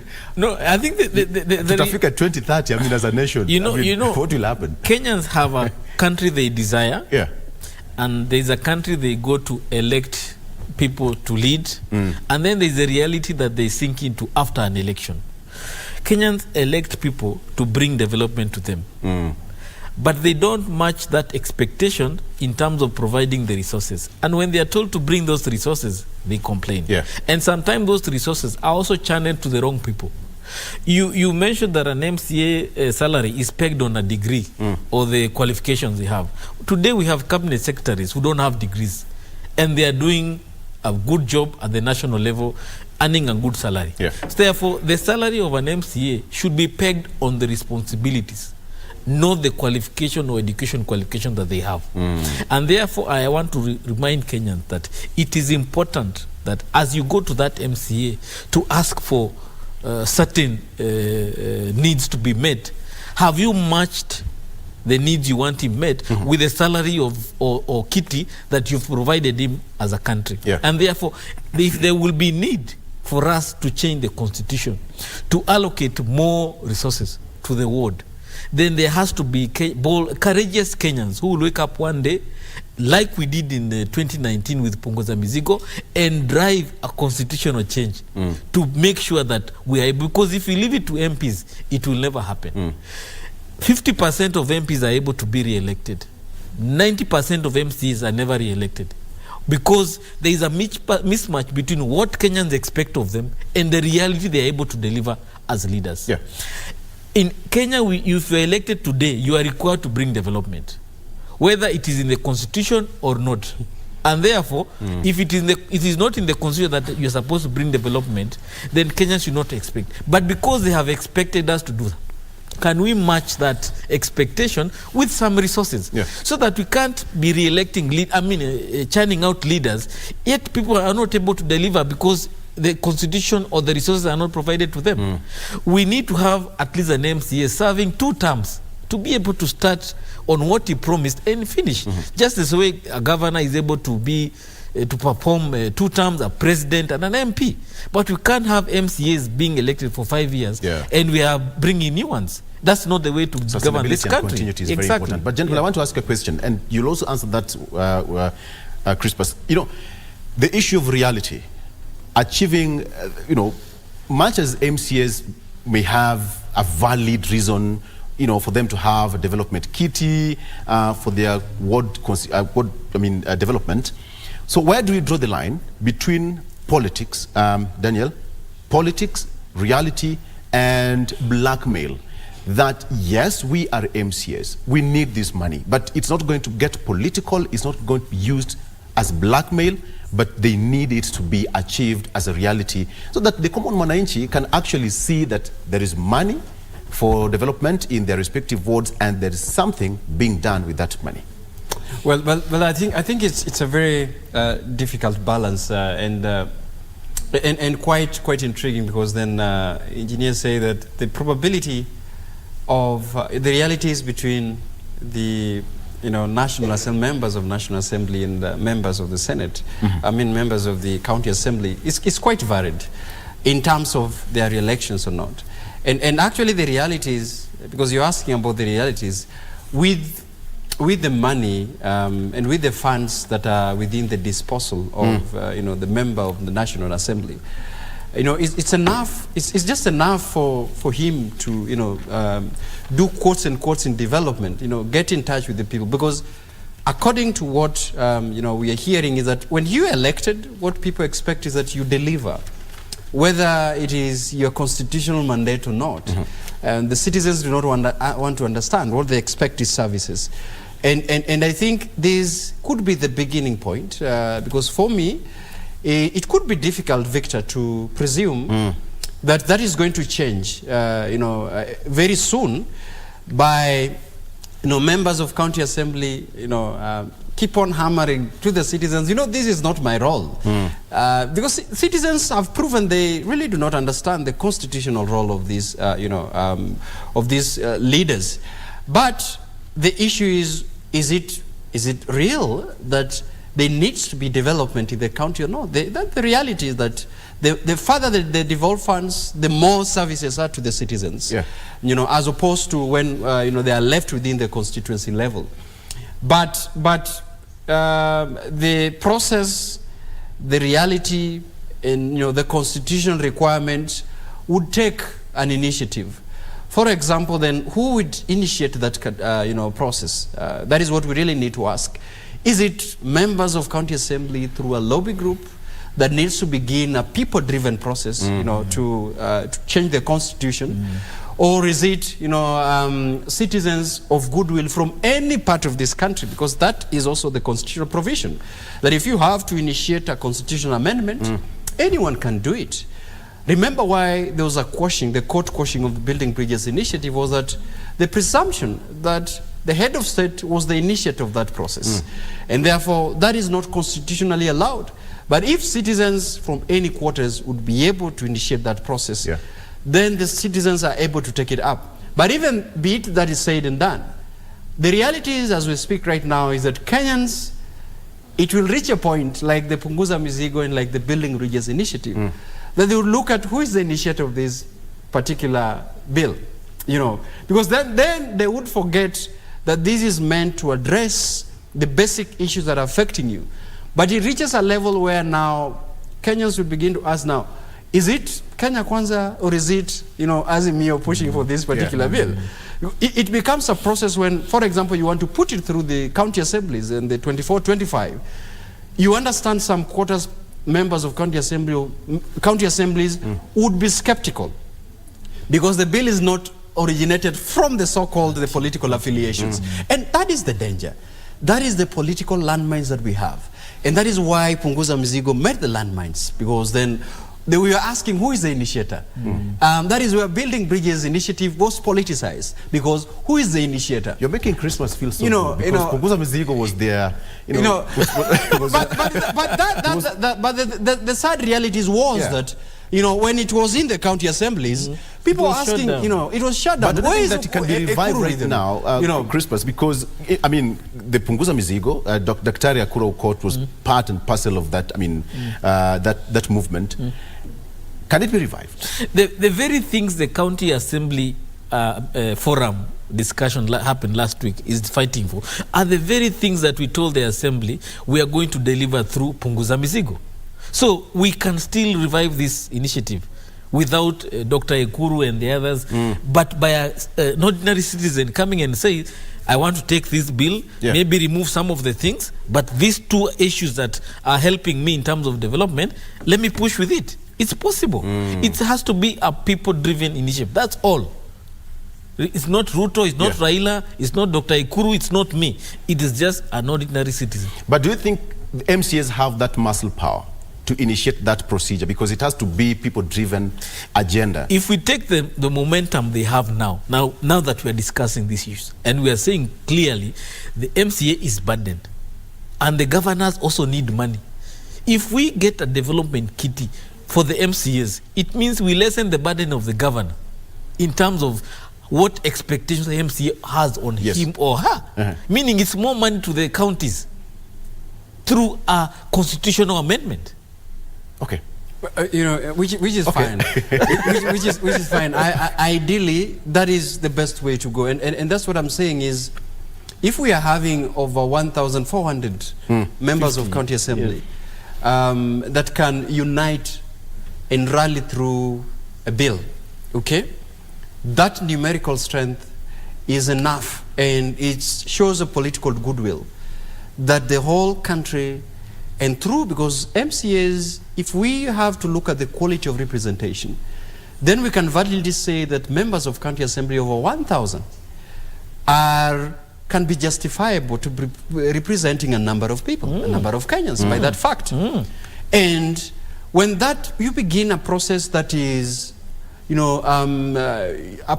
regardless of any other political party, then I think the members of county assembly are able to rally the citizens towards a certain bill.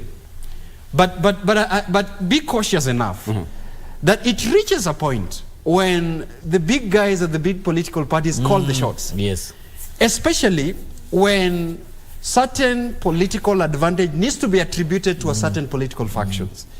And this is the danger that I agree that we could, perhaps it's the right time for citizens to begin to think, through the support of their members of county assembly at the basic unit, to begin to think if the national policies at the national level or at the county level or at the constituency level are really up on Mwananchi face. I think that perhaps the citizens would begin not only on this, but also begins to debate, is the taxation working out for us? Is the representation, are the constituency, are the national working out for us? Is it really catching up with the needs that we face? And if that is so, that is why I think it is important. If the members of county assembly are able enough to just leave their political faction aside and have a national people-driven process towards a constitutional amendment that really talks about the basic needs of the citizens, the commodities, and the realities of the citizens, that I think perhaps the citizens would begin to really see the sense of having these debates and these bills pass through the county assemblies, including the amendments of the bill. But my fear is the ultimate where it lands. Because at the end, it lands in the National Assembly. That is the question for amendment. Or if it doesn't, then it lands to the people through a referendum that is spearheaded by the political party leaders. And I think this is where the catch-22 is, that we really need to think as a citizens, if even, for example, we are ready to have a people bipartisan, pro-driven process that is devoid for political parties. Perfect. And that's why I ask a question. We have that aspect of political. It's getting political because we have got some political big shots who will call the shots literally. When it lands to Parliament, MPs will have to tick some boxes and say this and that. But when it's people-driven, again, a referendum have to be called. But then that raises the question of the funds. I mean, a referendum is quite expensive. MCS, do they speak in one voice? They had their conference just the other day. What are some of the resolutions that they came up with from that conference? But gentlemen, that's a topic for another day. And I know Crispus, 2027 it's fast approaching. 2027 is fast approaching, and you know what? We even forgot to do Daily Nation. No problem. I'm reminded. We are carried away. Okay, on the front page of the Daily Nation, now for that reason, here it is. Ruto reignites fuel tax storm. Ruto reignites fuel tax storm. President William Ruto's quest to reinstate an unpopular fuel tax that his predecessor Uhuru Kenyatta was forced to shelve revives the political game that stock petroleum pricing and exposes Kenya Kwanza leaders doublespeak on a matter of public interest that has a direct impact on the cost of living. Now, the percentage here is 16%. Value-added tax, VAT, on fuel is currently 8%, but state is seeking to double it. Crispus. It's a very, very hot topic for Ruto to really touch on right now, because Kenya Kwanza came on a premise that we shall not increase taxes. It was very clear. All we are going to do is make sure that... We covered that. Yes. I mean, fuel is going to be reduced, this and that.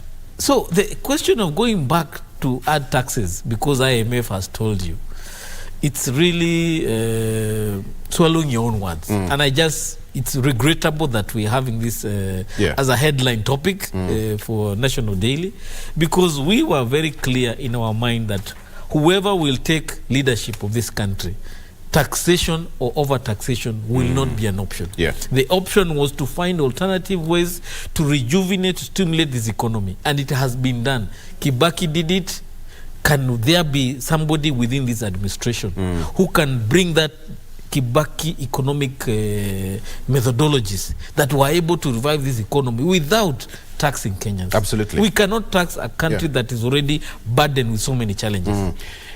Again, on page 2, now civil servants vow to stage strike amid the 3% housing tax. That is also covered in one of the local dailies. They say that the tax as proposed in the Finance Bill 2023 will further shrink pay slips for employees who are already struggling with the high cost of living. Very quickly, Ruto bid to return Uhuru's maligned tax on fuel sparks row in Parliament.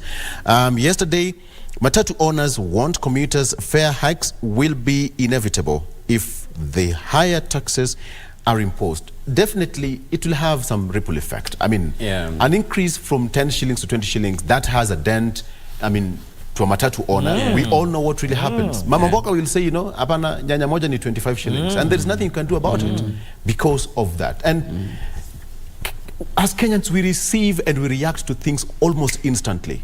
They're waiting for this to go up from 8% to 16%, and everything else will. Exactly. And you see, that's what I said is, for us, as a reactive citizenry is confronted by things that are pushed, we are just waking up and realizing, the fuel prices are hiked. And that definitely, the moment you touch fuel, and you see, this is always the bare knuckle of how things, the moment you touch fuel, you touch every sector. Yeah. Because that includes transport of every commodity in this country. The moment you touch on that, and you see, it's quite interesting that we are talking about the increase in taxing, for the basic allowances for civil servants. And of course the so-called the forced housing levy fund. So what would happen? You've read very well and discovered that the civil servants, I have never seen the civil servants demonstrate. I don't know, probably they have, but I'm wondering, should they? What will happen? It's a go slow. Then it also means that other services will be brought to a halt or will be suspended. The county's funds are delayed and have been released into bits. The doctors, there is a failed conversation and the failed consultation by KMPDU. I think the papers have also covered it. And they're saying that they're starting the strike today. So what are we expecting? That the doctors are going to go on strike, okay? Both at the national level and the country referrals, they are going for a strike. The health services are going to be halted. The civil servants are probably going to stage a go-slow, or they're going to stage a protest like you've alluded to. The fuel prices are likely to go high, and the transport industry might also call for a strike. Are you seeing, as a nation, where we are going to be thrown in the next few months or in the next few days that are going to come? Is a nation that will be at a standstill? Is a nation that not any other services would be able to reach the citizens? And then what probably, coupled with the threat for Mandamano, Tuesday and Thursday, just paint a picture of what Kenya will be in the next, months that we are talking about. It's a country that will not be functional, and this will, expose the soft underbelly of this government. And what engineers said, that then we begin to think the effects of what we voted for as a country. And it will be very sad realities that few months down the line, it was reported and is in the public that the current government probably have tripled the borrowing with a few months from what the current regime did. And you see, we are in a sad situation where our economy is driven by two things that is headed to a failure. Any failed state, the economy is driven by borrowing from the multilateral or external donors, or overtaxing. So we have no any other economic genius, even as we thought that David D would be an economic genius. We don't have any other genius now to think beyond borrowing and beyond taxing.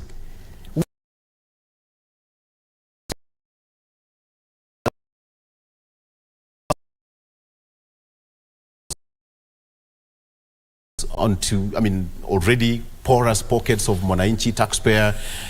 Are we able to sustain ourselves? What are better options do we have, or does the Kenya Kwanza government, have in position our neighbors to drive the economy? Our neighbors, Uganda and Tanzania and Rwanda, they are not very big economies, but they still are able to drive themselves because they have one thing they do: they are able to feed their people. The challenge we have as a country is that when we fail to be able to feed our people, have enough food for the country, that's where we failed. These other things that we are taxing our people to address, they can wait.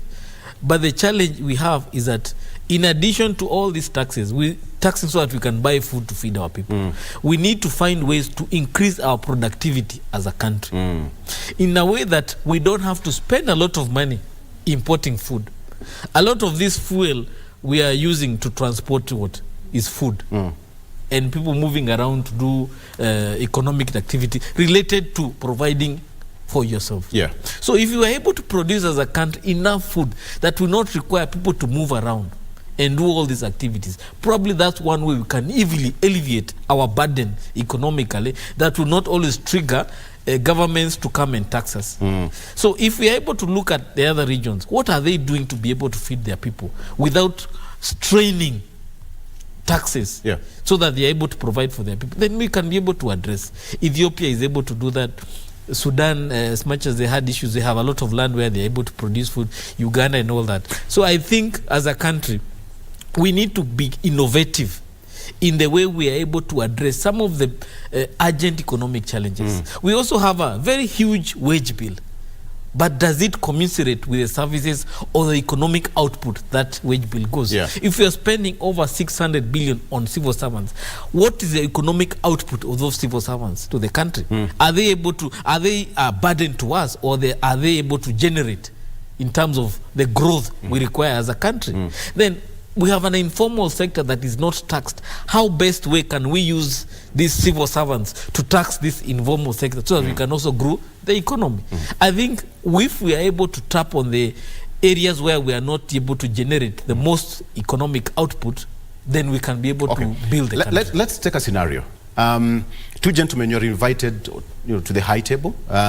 Chief government economic advisors are sitting there, the president is there, and you're given like 2-3 minutes to present your proposal on how to resuscitate this economy and to sustain it. Let me start with you, Daniel. What would you give as a proposal? One is austerity measures. One, I think it's quite important for the government to reduce on the wastage. I think that for me is one. I would advise that I don't see the need of sustaining about 50 chief executive secretaries, for example, in the as civil servants. Well, I also think that is quite important to to invest in areas that are economic viable, in food security, in transport sector. So for me, I think there's two, and third is the government to go to go full scale in tackling corruption. Those three important points are able to channel back, the monies back to, to the exchequer. Because I hear people say, government, reduce, over borrowing. The reality is the current government, for it to sustain itself, it has to borrow. And until the government is advised to embark on austerity measures and deal with corruption, then we are able to have enough supply in the exchequer and then to reduce on borrowing. Christmas. For me, it's three areas. Number one, can we be able to produce food for our people? That's number one. So as if we're able to feed our people, and people don't have to spend so much money to look for food, that's one area we need to address. Number two is the issue of how much are we spending to import, and what are we importing for? We import as a country everything. How can we find ways to cut some of the things that we import and start producing them locally? Meaning we put money in areas we can be able to increase productivity within the country of things that we don't necessarily have to import. And lastly, as he has said, fighting the issue of corruption and austerity. How much money do we spend, and what does it help us to do what?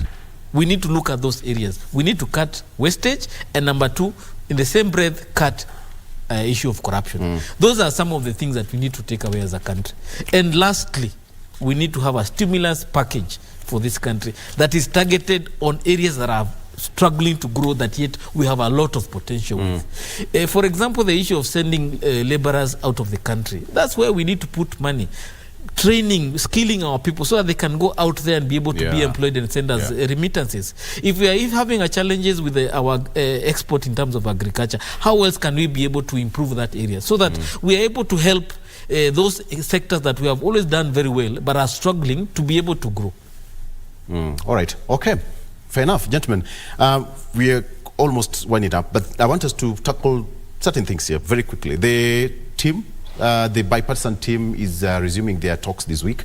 And of course, Mandamano was stopped because Eden Kainan was kicked out as they demanded, as per Azimio. But then Tuesday meeting is most likely to just to churn out some of the issues they wanted, whether one, it will be a parliamentary or not. Whether to include people who are not parliamentarians. Of course, they agreed to have the Secretariat, Paul Mwangi, who is Wakili, as representing Wakili Azimio, and Kenya Kwanza also picked lawyer Mudhoni Thiankolu to represent Kenya Kwanza. So what should you expect moving forward? I mean, it's now a month or so. I mean, Daniel. Well, I was the bipartisan talk for me. Normally, I look at what are the.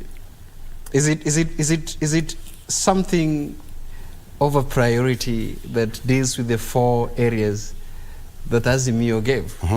And I think a week ago, I was telling you in the panel when we had here, Dr. Rotich was saying, I think the issues of cost of living, the issues of,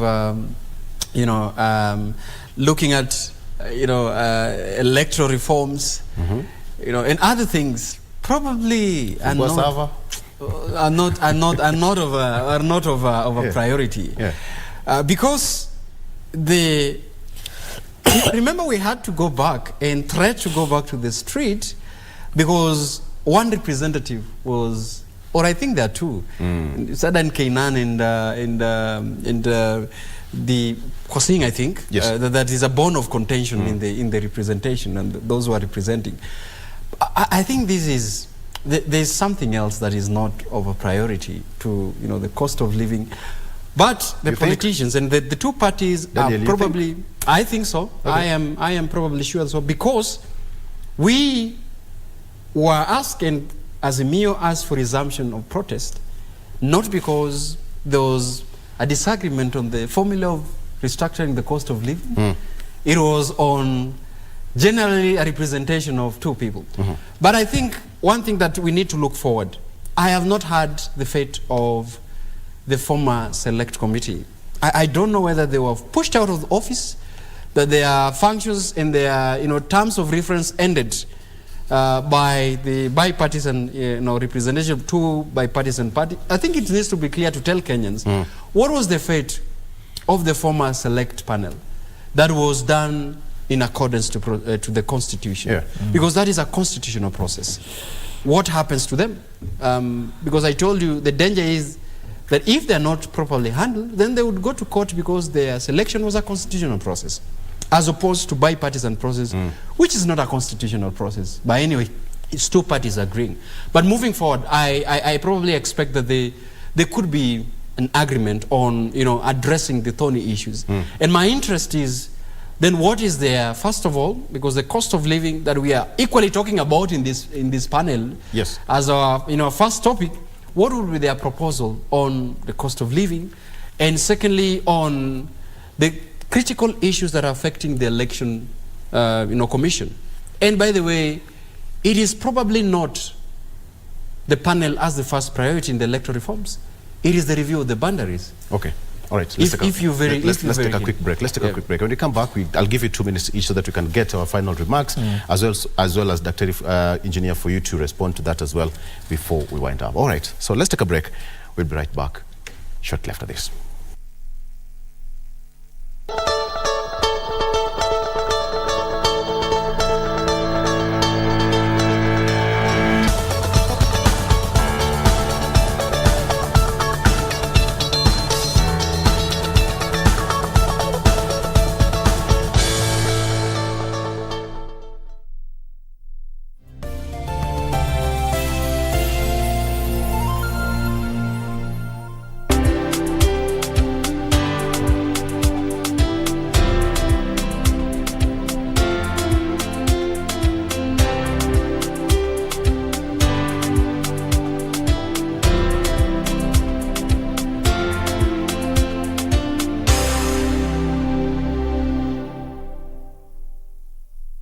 Welcome to Take on Tech. This is the show that keeps you updated on everything you need to know about technology.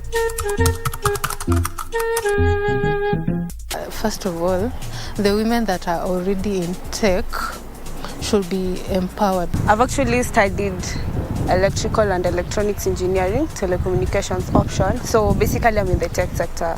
The government should empower the girl child in a way that they should venture so much into ICT. There's never a dull moment with us. Tune in every Monday from 10:30 p.m. only on KBC Channel 1.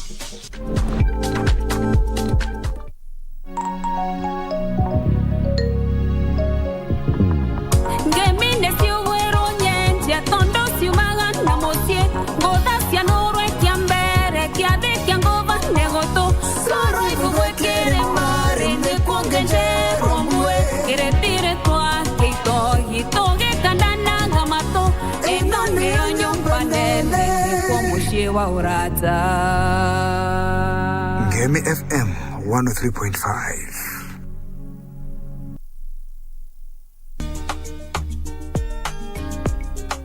Hello, Nyango. How did you know I'm in Canada? Wewe haja yako ni kufua tu. Adhe mimi na vyombo tuelewane kufua. Mbio hivyo tumemaliza, alafu unajua mwisho wa kufua kuna kakitu unanizia. Umesikia nikwambia nataka namba? Unanitaka. Hebu wewe sio unanitaka. Toka bwana, nasema unataka na madam. Kama unataka mimi chukua. Siku moja siku yako itafika.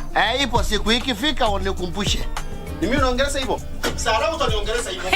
Unataka kunichapa? Kuja. Wewe, sijui kama ni ndoto ama ni usingizi na kusumbua, unaona uniletee hasira zako. Nimekukosea wapi?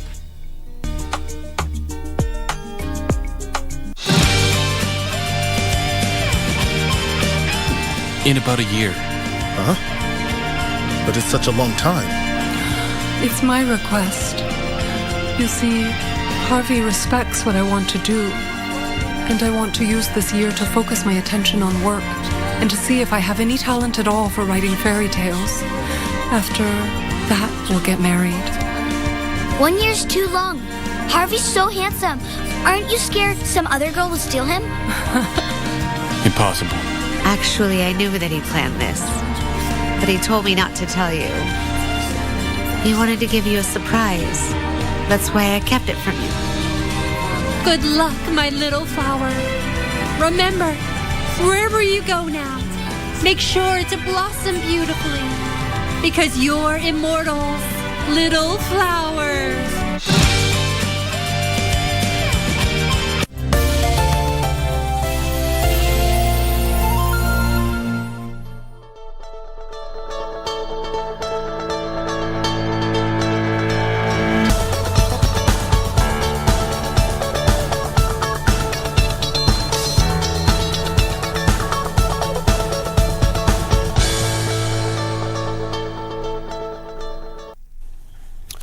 All right, welcome back and thank you for staying with us. Coming to the final end of our discussion here.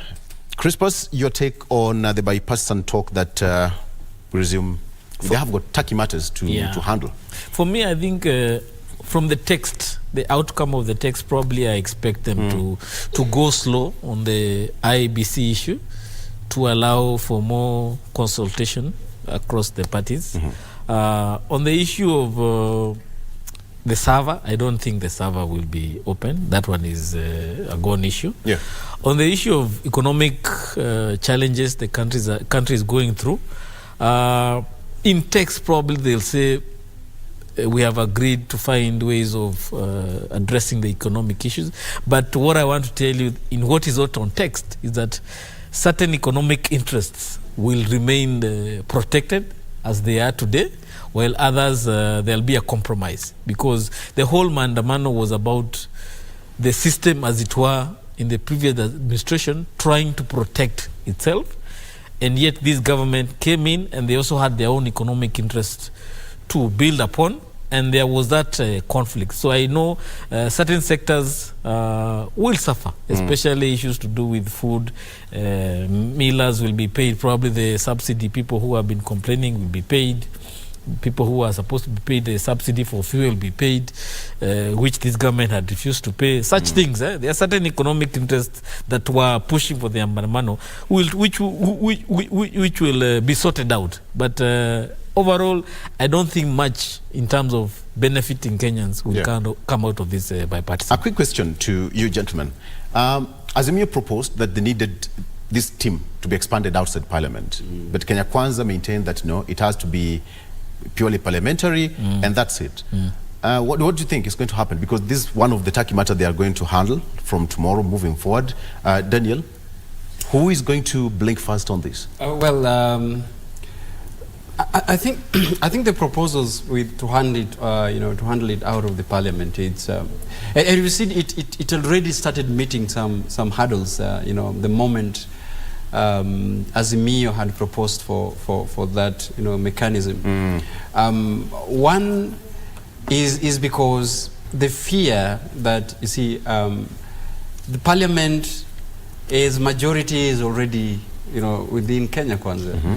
And that no favorable outcome would be handled that favors Azimio when it's taken to the Parliament, because you could see the assumption is the Kenya Kwanza has got the majority, and if anything that requires a voting or consensus or any other thing, it probably Parliament would not, the outcome of it will not favor Azimio. But secondly is my worry about the mutating nature of this conversation.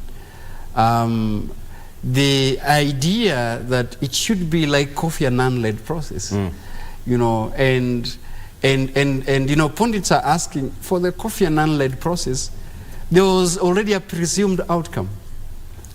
That the outcome, the similarities of Kofi Annan process is the outcome would be that the two leaders would be compelled for a 50-50 government. You see, from that view is, those who actually watched the Kofi Annan process this was going to lead where one person will be asked to, as a mutual float that Kenya Kwanza said. Yes, we already know what you're after, and you see what happens if Azimio insists, that this kind of conversation really needs to, to go out of the Parliament and to have a dialogue that will bring about stakeholders, and even the request that if push come to shove, then we need external parties. Because I am tempted, and you will see this playing out, that you see if we don't agree, then we need an external party, either call somebody from the AU or call somebody from the IGAD, to spearhead this process, because then as Kenyans we cannot agree. That could be another outcome of it, which of course do not really look good for the side of Kenya Kwanza, and probably Kenyans, because then would we ask ourselves, are we really not able to handle internal issues of this country? If there is conflict or violence, are we not having competent, people, the religious leaders? Of course, religion is now under indictment, whether they can, handle an issue objectively or not. But I foresee a situation where I see that we might still have a breakdown in the dialogue process, because now they are going to get to the thorny issues of that conversation, which the cost of living, like I keep on telling you, might be the fourth agenda, thrown to the fourth agenda. The issue might be, on the other side, opening of the server would just be an issue that would be threatened when probably the talks are going to fail, to wipe people's emotions about going to the street. But in the dialogue itself, there will be issues on how to, share this kind of government. And I'm telling you the truth, this is now what is going to break down this conversation. Because I foresee a situation where the Azimio probably would be asking, for some particular privileges in the government of the day. But at the end of the day, what do you expect the conversation to, to end up into? Because on the IBC selection panel would not really be assured. In fact, the IPPG was there in 1990s, I think, and the opposition did not have its way in that elections.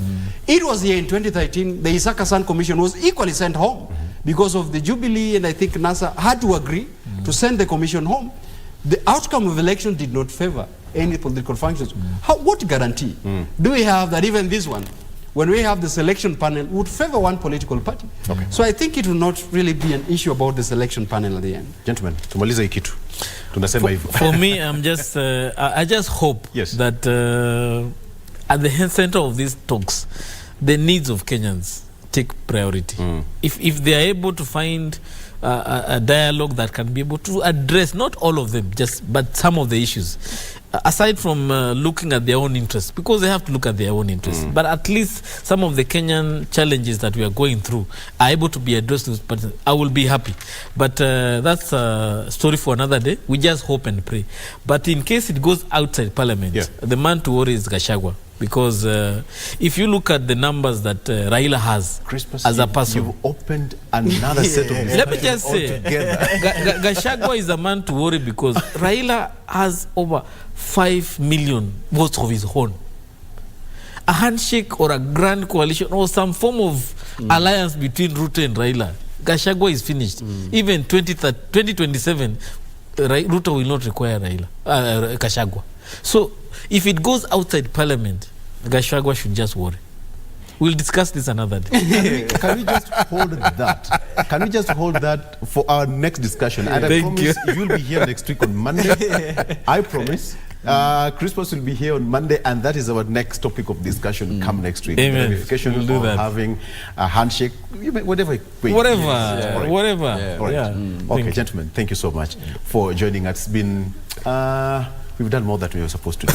It's a pleasure to be here. Pleasure to be here. Always. But just to give you a quick reminder that doctors will start their strike today as per the KMPDU. Medical services in public hospitals are set to get messy after doctors announced that they will start their strike today, saying that talks with the government had collapsed. That is according to KMPDU Secretary General Davji Bimji Atela, who said that that all the intern doctors will not go to work today, but instead they will travel to Nairobi for a union's meeting at Ufungamano House tomorrow.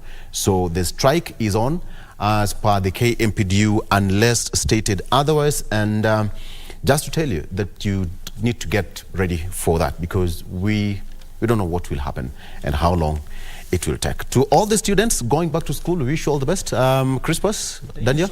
I mean, they need to go back, and of course they said that they need a lot of caution. And the drivers need to exercise some caution. Exactly, we lost 6 students just 2 weeks ago. Along the road, especially when you're ferrying these students, because we have lost a number of these, especially most of the road carnages currently. You hear that there are students inside, a number of casualties. So I think we really need to be drivers to exercise some caution. But importantly, the Ministry of Education, we had challenges with JSS in the first term. We hope this time they are more organized. The loose ends. Pay the teachers who came on board as JSS teachers, and be able to have the textbooks in place, everything that is required to make this program successful. Because it's a good program, we just need to be enough resources to be provided for it to work. The issue of Mukumu, remember what happened a month or so ago? Some students lost their lives, and even some of the staff.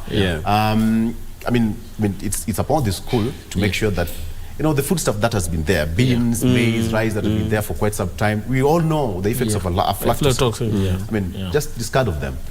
It's not a matter of life and death. All right. Thank you. To all the students, we wish you all the best as you resume classes for the next 14 weeks. And that is the next discussion that Doreen will be handling here, Matters Education. So stick around for that, and we appreciate you for your valid company. Christmas. And Daniel Orogo, thank you so much. See you tomorrow. Goodbye.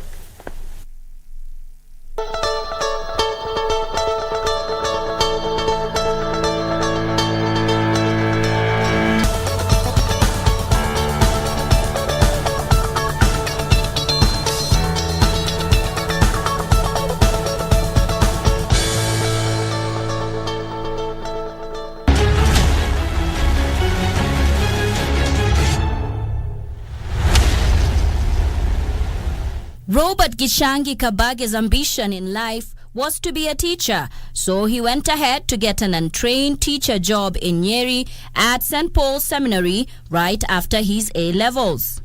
When I went to St. Paul's Seminary, I had a colleague of mine who had come from Kakamega High School.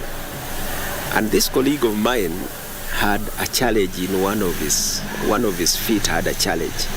So he always used to look at me and say, if I was like you, I would join the military. Next recruitment of the military that was advertised, I went and I was just recruited. He joined the military on the 14th of August 1981, reporting to the Armed Forces Training School, Lanet. Later, after 3-4 years, I joined the logistics corps. So I came to Kahawa as a logistics officer.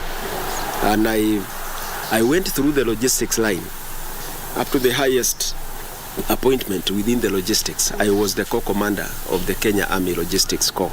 Shortly after, Kabage went for his very first mission to Sierra Leone, heading the demobilization, disarmament and reintegration program. At that time, the situation was terrible. Law and order had broken down. The rebels had taken over the country. But by the time we got there, they had already signed a peace agreement, a comprehensive peace agreement. And now they had agreed that they want peace. That's why we were deployed there as a peacekeeping contingent. So my role was to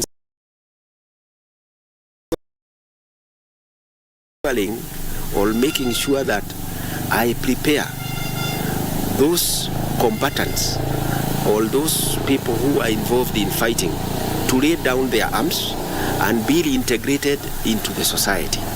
Kabage had to move to the hotspots in the countryside and identify centers with people who wanted to be disarmed. We had to give them a facility whereby they could come, bring their weapons, hand over their weapons, they are registered, and then they are prepared for subsequent stages. Because once this person lays down their weapon, they need to be assisted to resettle back into the community. In Sierra Leone, Kabage witnessed the great atrocities of political conflict, roadblocks, women and children with hands chopped off. Sometimes they would give you short sleeve. Short sleeve is they chop you from here. Long sleeve, they would chop you from here. So what actually one time touched me is when I saw a 2-year girl with both hands chopped. It was very sad. But his work wasn't without challenges, for the missions were also very dangerous and risky. I remember in May 2000, I was in a place called Makeni, and I had a British officer with me. We had gone to try and set up a DDL camp. We almost got kidnapped. We were actually assisted by a Kenyan military contingent that was in that area. Over the years, he went to other nations in pursuit of peace. After Sierra Leone, I also had the opportunity of being appointed defense attaché to our Kenya mission to the United Nations to address issues of peacekeeping, deployment of our peacekeepers, police, military, and prisons. Brigadier retired Dr. Robert Kishangi Kabage was in the very first peacekeeping Kenyan contingent to land in Sierra Leone in December of 1999. 35 years later, he retires from the Kenya Army, joins with like-minded individuals in the pursuit for peace in Africa and globally. Reporting for KBC from Runda in Kiambu County, Amnesty Emmanuel.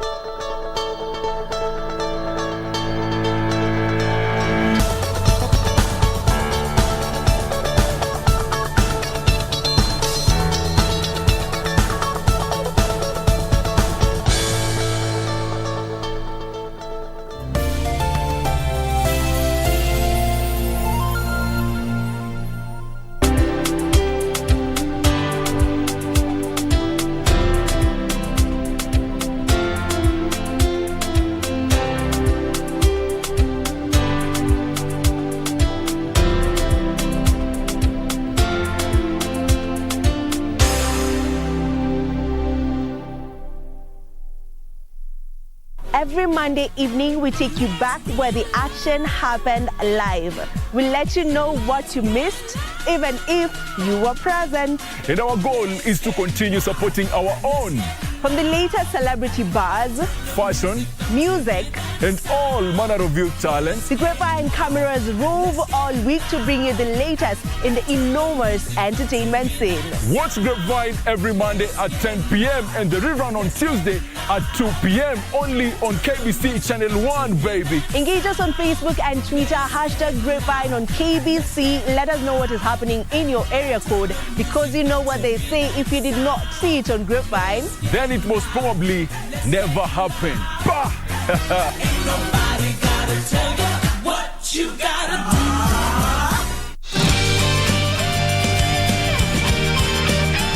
In about a year. Huh? But it's such a long time. It's my request. You see, Harvey respects what I want to do, and I want to use this year to focus my attention on work and to see if I have any talent at all for writing fairy tales.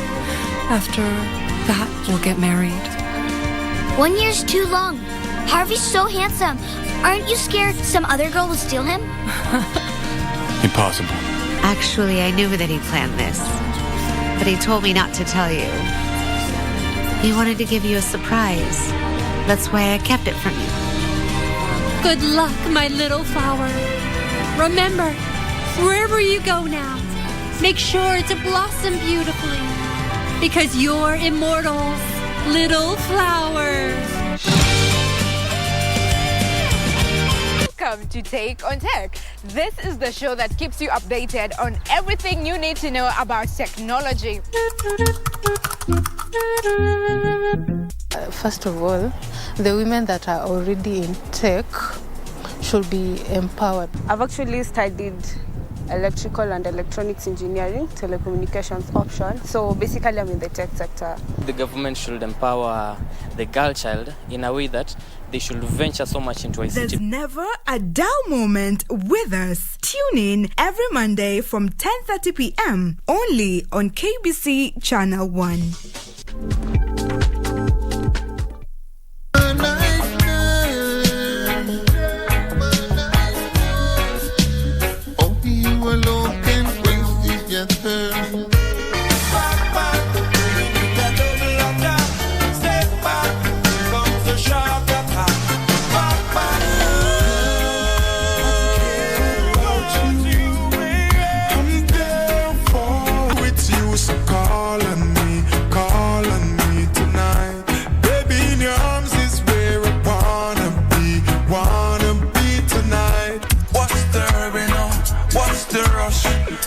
Some time out, burn some kush. Life too short, up, you're always on the go.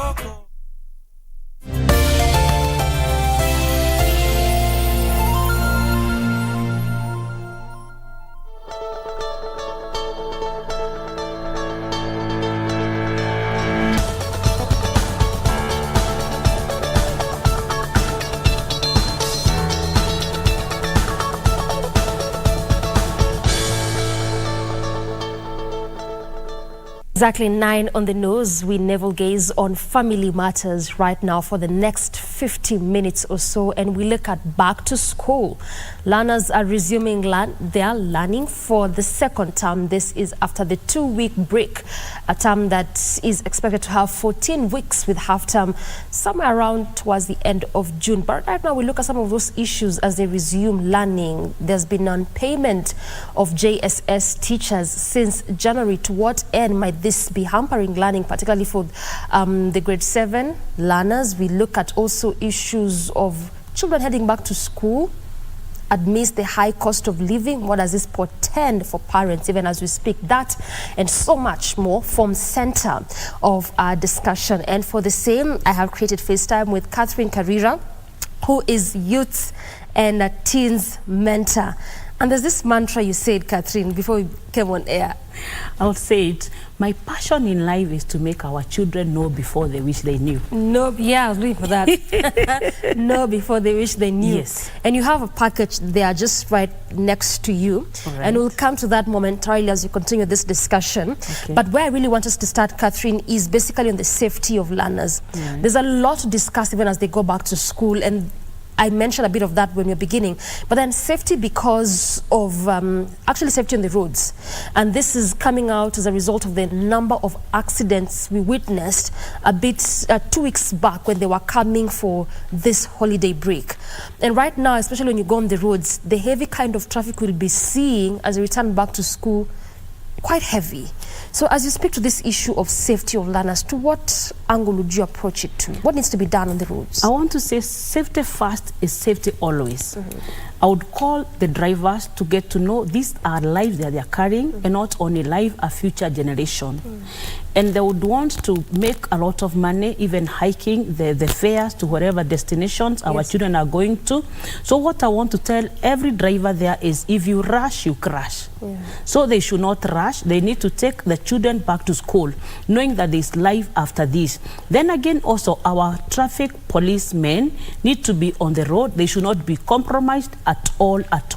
We have seen them stop matatos. They don't even check the capacity. They don't check anything. They get past something to them. So we need to ensure the safety of our children. And as we talk about the safety of our children, we also need to tell the grown-ups together with the children in the matatos or in the trains that they ride. Children also get very excited. We hear them going back to school. They always have alcohol. They always have drugs. They have loud music. We need to be able to be a caring society so that we can not only save them on the road, but also save their emotional damage. I hear you. Yes. Now that you're mentioning things like getting excited as they go back to school, you would see some children, as you say, drugs, alcohol, and you've also seen quite a number of stories of drug addiction in schools. So then does this need to be coming from the parents as far as looking into this matters is concerned before they head over to school? Who really needs to be bearing responsibility? Actually, even as we talked this morning, I know they had their bashes from Friday. The children had the bashes from Friday. Back to school. Back to school. And it is those bashes that they go, and common sense is bashed out of their head. And that is why I come with these babies. We'll get there. So who is to blame? Blame game has never helped anybody. What you need to do is empower our children to appreciate that when they mess their today, they mess their future. And then again, drug barons are bigger than you and myself. But the responsibility of fighting drugs starts with you and myself.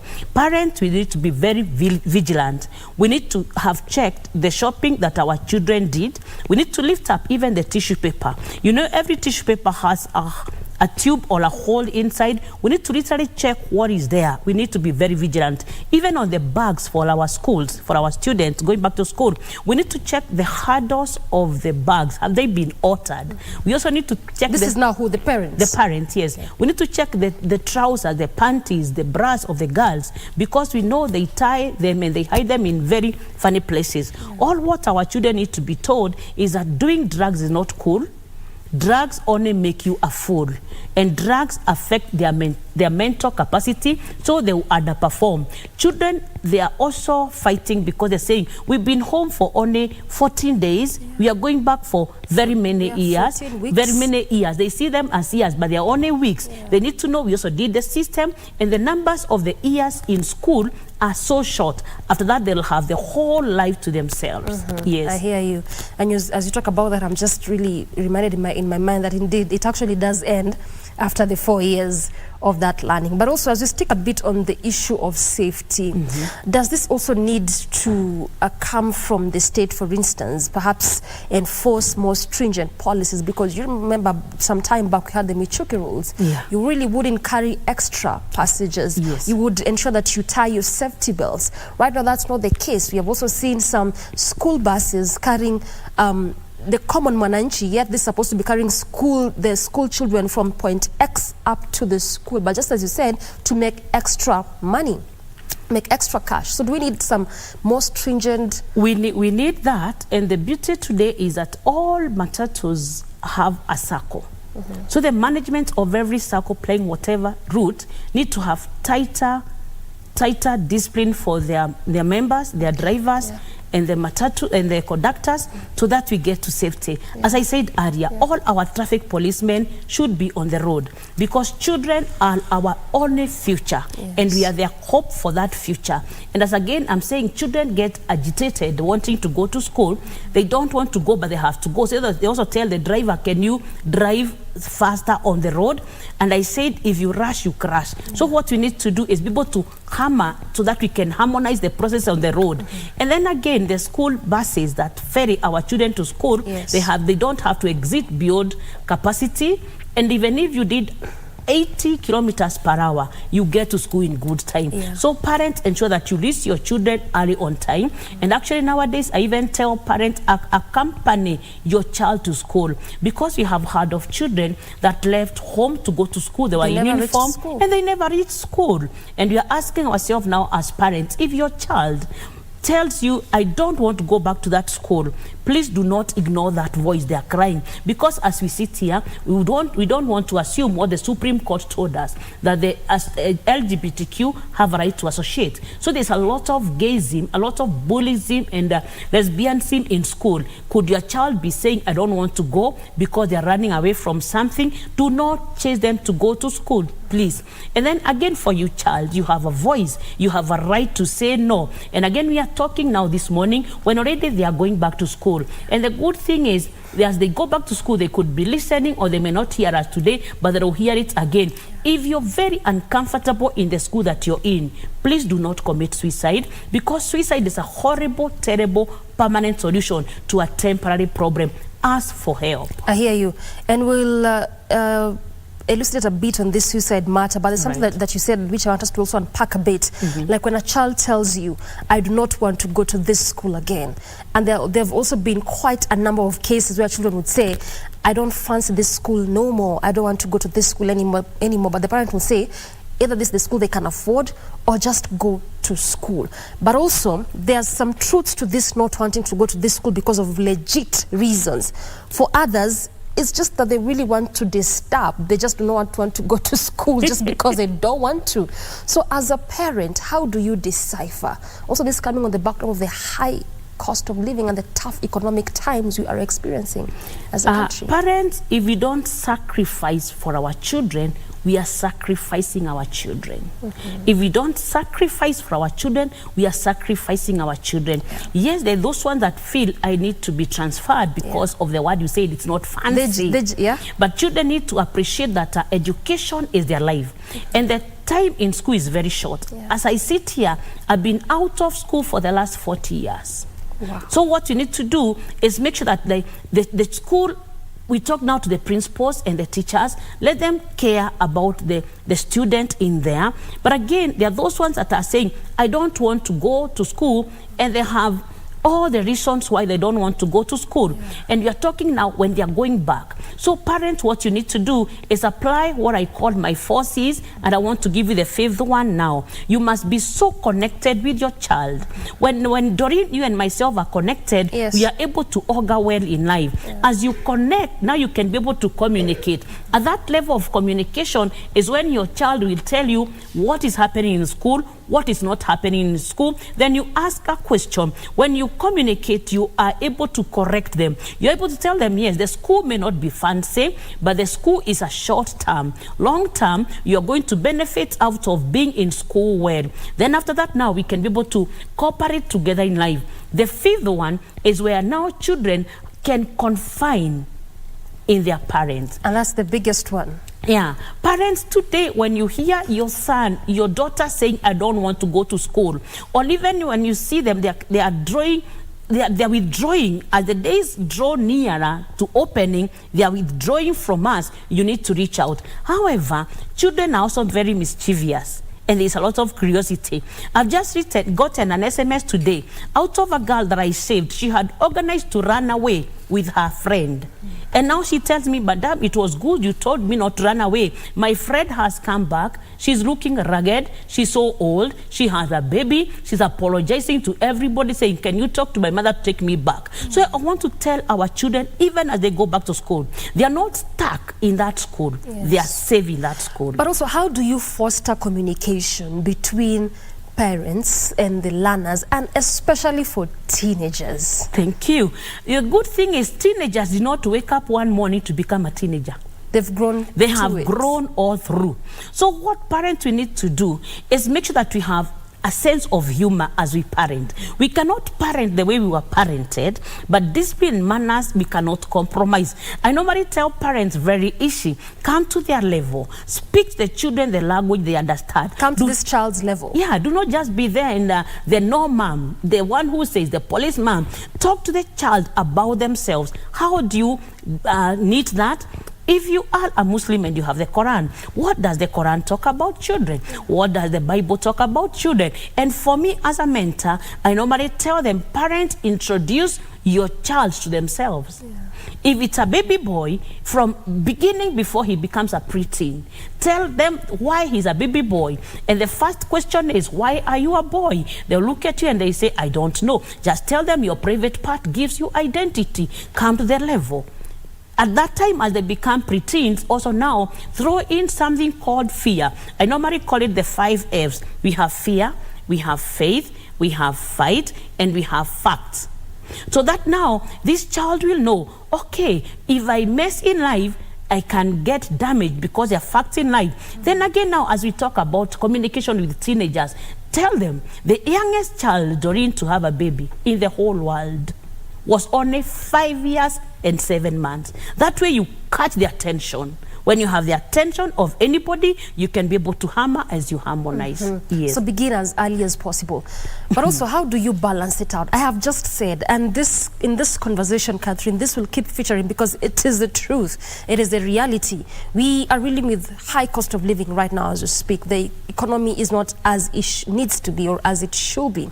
And you're seeing parents, guardians, even taking up to 2-3 jobs just to sustain. So this time that you're saying that this parent needs to be having with a child, so they can grow together, they can communicate better, cooperate better. A child can confide in the parent more. They will tell you the time is not there. Yeah. What you need to appreciate that is that we pay school fees 3 times in a year, isn't it? First, second, and yeah, third. but we can work all through. So what you need to do is become a society that is proactive. And with humility, I want to say, school fees has never been an emergency. So we need to have planned well, we need to plan well, and school principals are also human beings. Go there and work, tell them that I'm not able to pay now, but I can bring next week. Then again, we need to downsize on our expenses. If it's like we mothers with all our beautiful hairs, if we had a simple hair like what I have this morning, would we save anything? Because again, if we don't invest in our children, they are crying out. They are crying out for 5 things. They want to be affirmed. As they are being affirmed, we need to tell them bad manners and affirmation will grow into trouble. So we have to weed that away. And you can only weed that away if you're there for them. Parenting is a 24/7 shift. You don't delegate. Where do you tajipanga? Okay. Then they're also crying for affection. They need to feel loved. Now they are going back to school. Yes, it's a short term. If there is an academic day, if there's a parent meeting, please, parent, be the first one. Never miss the visiting day of your child because they're looking for affirmation. And if we don't give them that affirmation, they'll be given by somebody else, including the same gender, where we have LGBTQ. Then they are looking to be appreciated. Now that they are going back to school, the smallest appreciation you can tell them is that you have packed your bag well, and you're looking smart this morning. You're looking so handsome. Appreciate them for who they are. Appreciate them even for having been at home for those 2 weeks. And appreciate that they are ready to go back to school. Then the other one is they need attention. Nowadays, we have to give our children attention like the way we give attention milk on the gas before it pours over.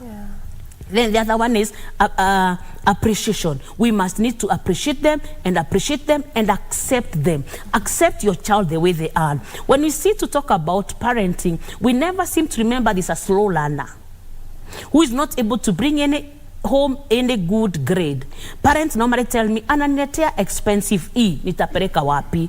Slow learning is a disability, but everybody has goals, everybody has hobbies, and everybody has talent. So what you need to do is look at this child wholesomely. Yes. Perhaps that's why we had the new format of CBC. learning, CBC. And Yeah. we also talk about We are that because, getting again, there are issues with, with this new learning as far as JSS and non-payment of teachers is concerned. But also, I hear you speak about all this, Catherine. But again, just listening to what you're saying, the aspect of creating time for that child that you said, even when there's parents meeting, make sure you go. I think also that this speaks to the employers, for instance. Yeah. Some who would say you need to be working 5 days a week, for instance, Monday to Friday, and this parents' meeting is on Wednesday. And sometimes they will deny you. And this parent expects the child to understand. And the child just doesn't seem to understand that in a whole 14-week term, it is only this one day you're expected to be in school, but you're not there. I'm sure if we plan ourselves very well with our employer, they're also human beings, they're also parents, they'll be able to understand and bear with us. And in case you're not able to go, send somebody that is so close to you and who is a friend to the child. Yes. Okay. Yes. All right, that makes sense. Good. Now, the question and the issue of depression in learners. You know, we're living at a time where that's quite rife. And you're witnessing a lot of suicide cases, especially for those who are in boarding schools, compared to even those in day schools. And someone would say, the only thing you're doing is learn. Because one would say, especially if it's a parent or a guardian, they would say, I pay your fees, I make sure you have your uniform, it's set. If you want something new, I get it for you. Whatever the school asks in terms of finances, I make sure I pay for it. So when you say you have stress, I just don't get it. Stress for what? There are so many vices that are competing for our children. And our children are facing a lot of peer pressure, including social peer pressure, where they have people that are on TikTok that are looking so glamorous. And your child, you have told them they should not have a phone. That is an enough stressor. Then again, now, as we sit here, we are on May. And that is why I have this, because it's another stressor. Because now our children are told, mavajo ni fara. They're telling each other that if you're not sexually active, when ni kubafu. And then now, as we sit here, Doreen, we realize that they opened school on the 23rd of January. So the babies that were made then, as they went into bashes, now they are protruding and the skirt cannot hold that. That's another stressor. So the first thing I want to tell our parents is, we are parenting in a very different time and age than when we were parented. And then children, they believe more on because their of the friends. advent of social media or what? The internet? I'll get there. They trust their friends more than parents. So what parents we need to do is become a friend to our children. Parenting initially was done by 3 people: the school, the church, and the parent themselves. Now we have the social media or technology. That is what is bringing the stress. Again, we want to look at depression. It is real. And depression is not a battle, a war that we are going to win today. It's a battle that we are going to face all through our lives. What we need to do is appreciate that this child is only, it's a human being, only that the packaging is small. You get me? So they can go through the stress, but we have to talk to them, we have to understand them. This generation does not want to be talked to. They want to be listened to and explained why they are being told whatever they have been told. Now, parents, as our children are going back to school, let us not think that abortion is a back to school requirement. This little baby that I have here, this is 12 weeks in the womb. So parents, we have to talk to our girls. Common Kiswahili, I normally tell our girls muspeane. But because our girls are already sexually active, and most of them are not only having sex with their classmates, they're having sex with the motor riders, the sponsors out there. In case your daughter is pregnant, do not abort to help her go back to school. Because abortion is a crime. Abortion is murder, and abortion is a sacrifice to the gods of convenience. Your daughter will get pregnant again. And now, again, parents think, now then, I can give my girls contraceptives. During this bigger child that I have. Just before we go there to some of those issues, let's backtrace a bit and a bit from your practice and expertise, Catherine.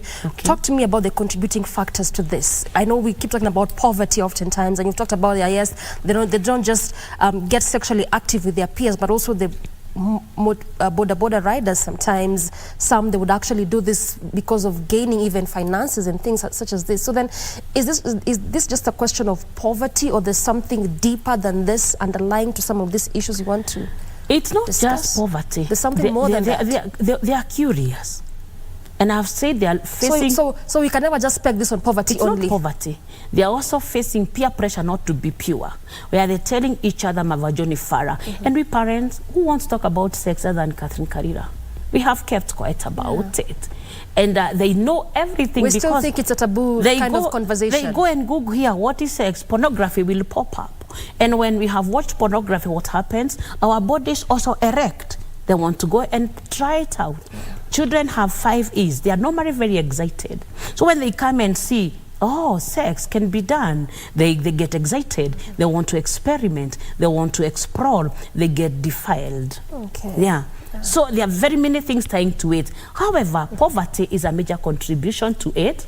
But again, doesn't mean that everybody that is suffering poverty has done sex. No. Yeah. What we need to tell our children is that nobody will ever die for not having sex. And every day people are dying for having sex. And I normally tell the boy child, there's no time they're going to be so full of sperms until they burst. There's no spermatic bomb. What we need to do, again, the church, we have to talk about sex openly. Because the Bible is written by God, and the same Bible that tells me there's a time for everything, a time for making love and a time for not making love, a time for kissing and a time for not kissing. So when our children have been home for those 14 days, I'm sure there were VBS or there were conferences. Call a speaker that will talk to them, that will tell them that erection is very natural. Do you think that's where we should not give them direction? Do you think that's where we miss the point, having this discussion? I mean, in this 21st century, we still think that these are discussions that are taboos. We need not to be having these discussions, even before you go to now salvaging the situation where, as you said, there's some parents who would actually opt for having their teenage girls abort so that they can go to school. But maybe if we had begun with having these discussions, imparting this insight and knowledge, maybe, just maybe. Yeah, maybe. Actually, if you tell them waspeane, they know waspeane. Yeah. I've just told you, somebody told me I did not run away because you told me not to run away. Yeah. So they need to be affirmed. They need to be told the truth. They need to be told that sex does not have an end. When you get married, you can have it in the morning, tea break, and all through, and have it right well. So parents, don't confuse that giving your children contraceptives, you're protecting them. The baby that I'm holding here, I would want you to hold her. Yes. She's 22 weeks in the womb. And the baby is heavy. Yeah, because it's actual weight. This is now 22 weeks. Yeah. So old. That baby, if it's a girl, she has her, they're called eggs, the ovaries, she has the ovaries with her. So if you give her... What did you say she has what? The eggs of the woman, the ovaries, they are this week, at 22 weeks and born. Wow. Girls are born complete with their eggs. Let me call them eggs. They are born complete with them. So when we give them contraceptives, what do? We damage that. They will never give birth. So what you need to tell them is, yes, it's okay to get an erection, but erection should not give you direction. Then now we also need to tell them. The other day in Nairobi, we had gonorrhea. Yeah. They were calling it super gonorrhea. It has not ended. It is still there with us. So as parents, as our children go back to school, they need to hear this, that private part disease should not be kept privately. Because when they keep private part disease and they have gone to school privately, it will torment them. They will not be able to work. Yeah. So let them go and have, they be checked by the doctors, and then let them be told what's peane tena. You know, as I talked this morning, yes, I feel late to talk because I know they were kissed on Friday. And I normally tell them that they should not allow a kiss. You've already confirmed. Yeah, they should not allow a kiss to fool them or a fool to kiss them. Now that they have done both, please hold to your education, because any pregnant girl today, if they are not taken care of well and they give birth well, 2 years from today, Doreen, they'll have another baby. And unfortunately, the baby to this teenager will have a baby when they are a teenager. That is why in Kenya today, Doreen, we have a grandmother who is 27 years old. And even some 19. A grandmother. Yeah. Because they did it, and there's a cycle of it. Yeah. So we need to be able to talk forthright. When we talk about sex education, we are not telling our children to go and have sex. We are telling them who should have sex, how they should have sex, and when they should have sex. When they get married, who we are married, how. Can I say that one? No, that the behind one that is remains not for a the sex organ. Yeah. preserve for the person. Yes. But we're just almost due for our break, Catherine. And when we come back, and I want us to talk about the issue of abortion, because as looking for solutions for this, especially for those that this has already happened, right, and the mother does not even know how to go around it and about it. So then, do they tell the teenage child to abort so they can go back to school? Should they go with the pregnancy in school? And now when this child is going back to school, how do you cope? How do you relate with your fellow learners in school? How do you do this? We look at that, and also the question of junior secondary school. We did talk about that a bit in terms of CBC, but you're seeing this curriculum having a bit of bottlenecks. There's still some struggling, some loopholes to seal. And I'm just thinking, what next for this grade 7? In fact, as we speak, there are some schools that even for the past 4 months, they haven't seen a teacher. You know, they opened school on January 30th, and since then, they've really practically been training themselves. And as we speak also, these JSS teachers haven't been paid. So what next for these learners as they go back to school? And we can't miss talk about the issue of corporal punishment. It has taken airwaves for the past, 2 weeks or so. So when it comes to punishing, how do we go about it? Do we need to re-employ it back, but in a structured way? Do we just need to do the, as you say, the talking, listening, and understanding this generation? Really, what do we need to be doing as these learners are in school, as they're heading back to school? So really look at that and so much more as we come back from this break. Clearly, a lot in store for you, and we circle back, so don't go anywhere. Stay with us.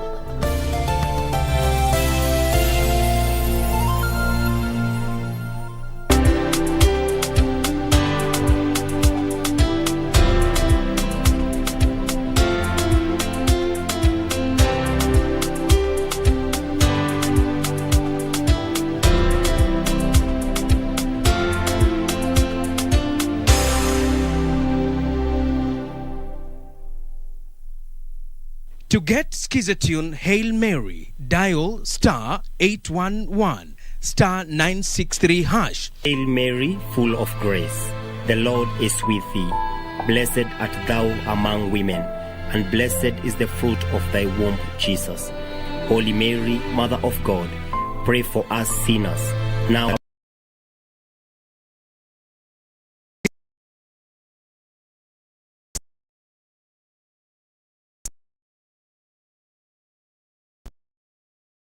.11 star 963 hash.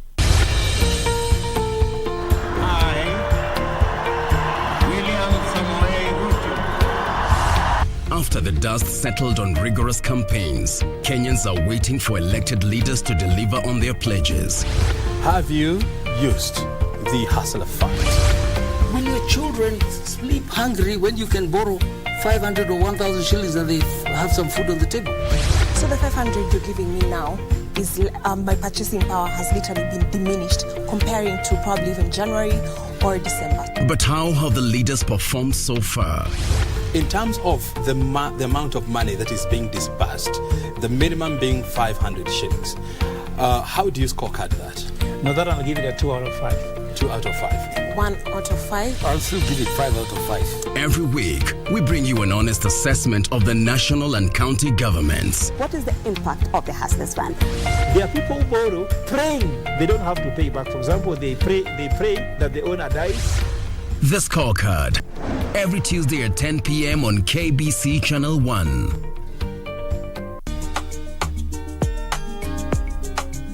Omolo Onyango.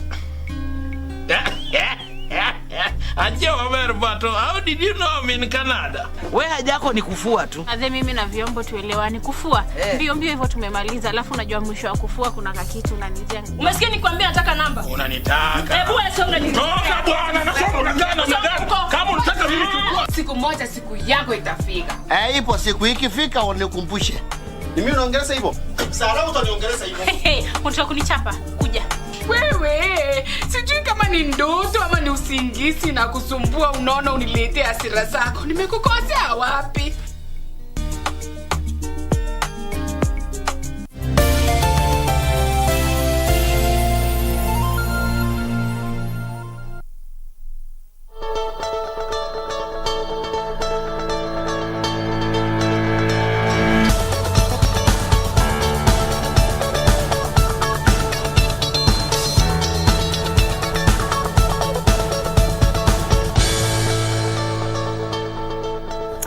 We definitely appreciate your valid company. We continue our pace with our discussion, looking at learners going back to school for the 14-week term, taking a break, the half-term break towards the end of June. But then what does this portend for these learners? We navigate some of those issues and we continue to navel gaze on them. Catherine, before we took that break, we were just discussing the question of abortion and actually looking at the fact that this is a reality. So many learners, data statistics is out there. In fact, oftentimes we say that anytime learners are at home on the long breaks, right now we just have it in two weeks as it was a whole month. But anytime they're at home, you'd realize the number of teen pregnancies has often gone high, the number of FGM goes high. And even as you stick on teen pregnancies, you realize that some of those girls would go back to school not having told their parents, or some their parents even know. That's true. As we talk about teenagers getting pregnant, Doreen, you also need to appreciate that Kenya, the youngest was 9 years. So she's a preteen. Yeah. And the whole world, 5 years, 7 months. Can you imagine? That is basically a toddler. It's a toddler. And unfortunately, most of these pregnancies are from defilement, actually all, 100%, because these are below 18, so it's defilement. However, as a parent, I normally tell you to have eyes that are hearing. Eyes that are hearing, look at your child. Yes, you'd want to imagine that they are just getting round. Ask a question. Just ask them, when was the last period? Even mama, discuss with your girl and tell them, I also received my periods. Then you'll see how she's behaving, so that you can be able to see and confirm the same. The worst that we can do is to be suspicious of our children and let our children know that we are suspicious of them, because they'll never trust us. They wouldn't be open? They will never trust us again. You are suspecting me, I had sex and I have not had it. So you have to know how to say it in a way to help them be prepared that it can happen, because defilement is on the increase. They say 60% is done by family members, 30% by relatives, by friends, including caregivers and teachers, and 10% by strangers. But again, in the eventuality of whoever has become pregnant, we don't have another option than to give birth. We encourage our children to give birth, and then we take them back to school. Because pregnancy is not the end of life. Pregnancy is the beginning of another life. And every teenager mother or a girl that is pregnant, they have a path of success ahead of them. So we have to help them walk the path together with us. But again, now we are saying, because of social media, where they are talking about sex, and church and parents are not talking about it, we need to tell them the consequences of every choice they make. Because every choice, they have a consequence. And you know, the boyfriends, they don't give birth. When you look at the word boyfriend, there at the end you have ed. So the boyfriend will take you to an ed. So I normally tell the girl, I normally tell the girl, you have to drop that boyfriend of yours. Otherwise, it's going to drop you from being a girl and drop you to be a teenager with a baby and drop you out of school. However, parents, if we don't take our pregnant girls back to school, we are growing poverty. And poverty breeds crime. So we have to know how to take them back to school. There's a lot of stigma, Doreen. Yeah. Already this girl is feeling beaten. I'm a teenager. How do I sit in class? How do I sit to class? It is your life. Manage it very well. And I want to commend rescue centers that have come up now for pregnant girls and their babies. There's a lot of goodwill out there, but again, they cannot be enough. So what you need to tell your child is being pregnant is not a crime. It's not. But honestly, Catherine, just tell me, because I'm looking at the practicability of this. It's the pregnant teen. And just as you are saying, how do you sit in that classroom? Your tummy protruding. And vomiting. Yeah. And mood swings. What we need to do is what needs to be done? We partner with the school. We partner with the class teacher. We partner with the principal of the school so that they can be able to help this girl walk their path of success.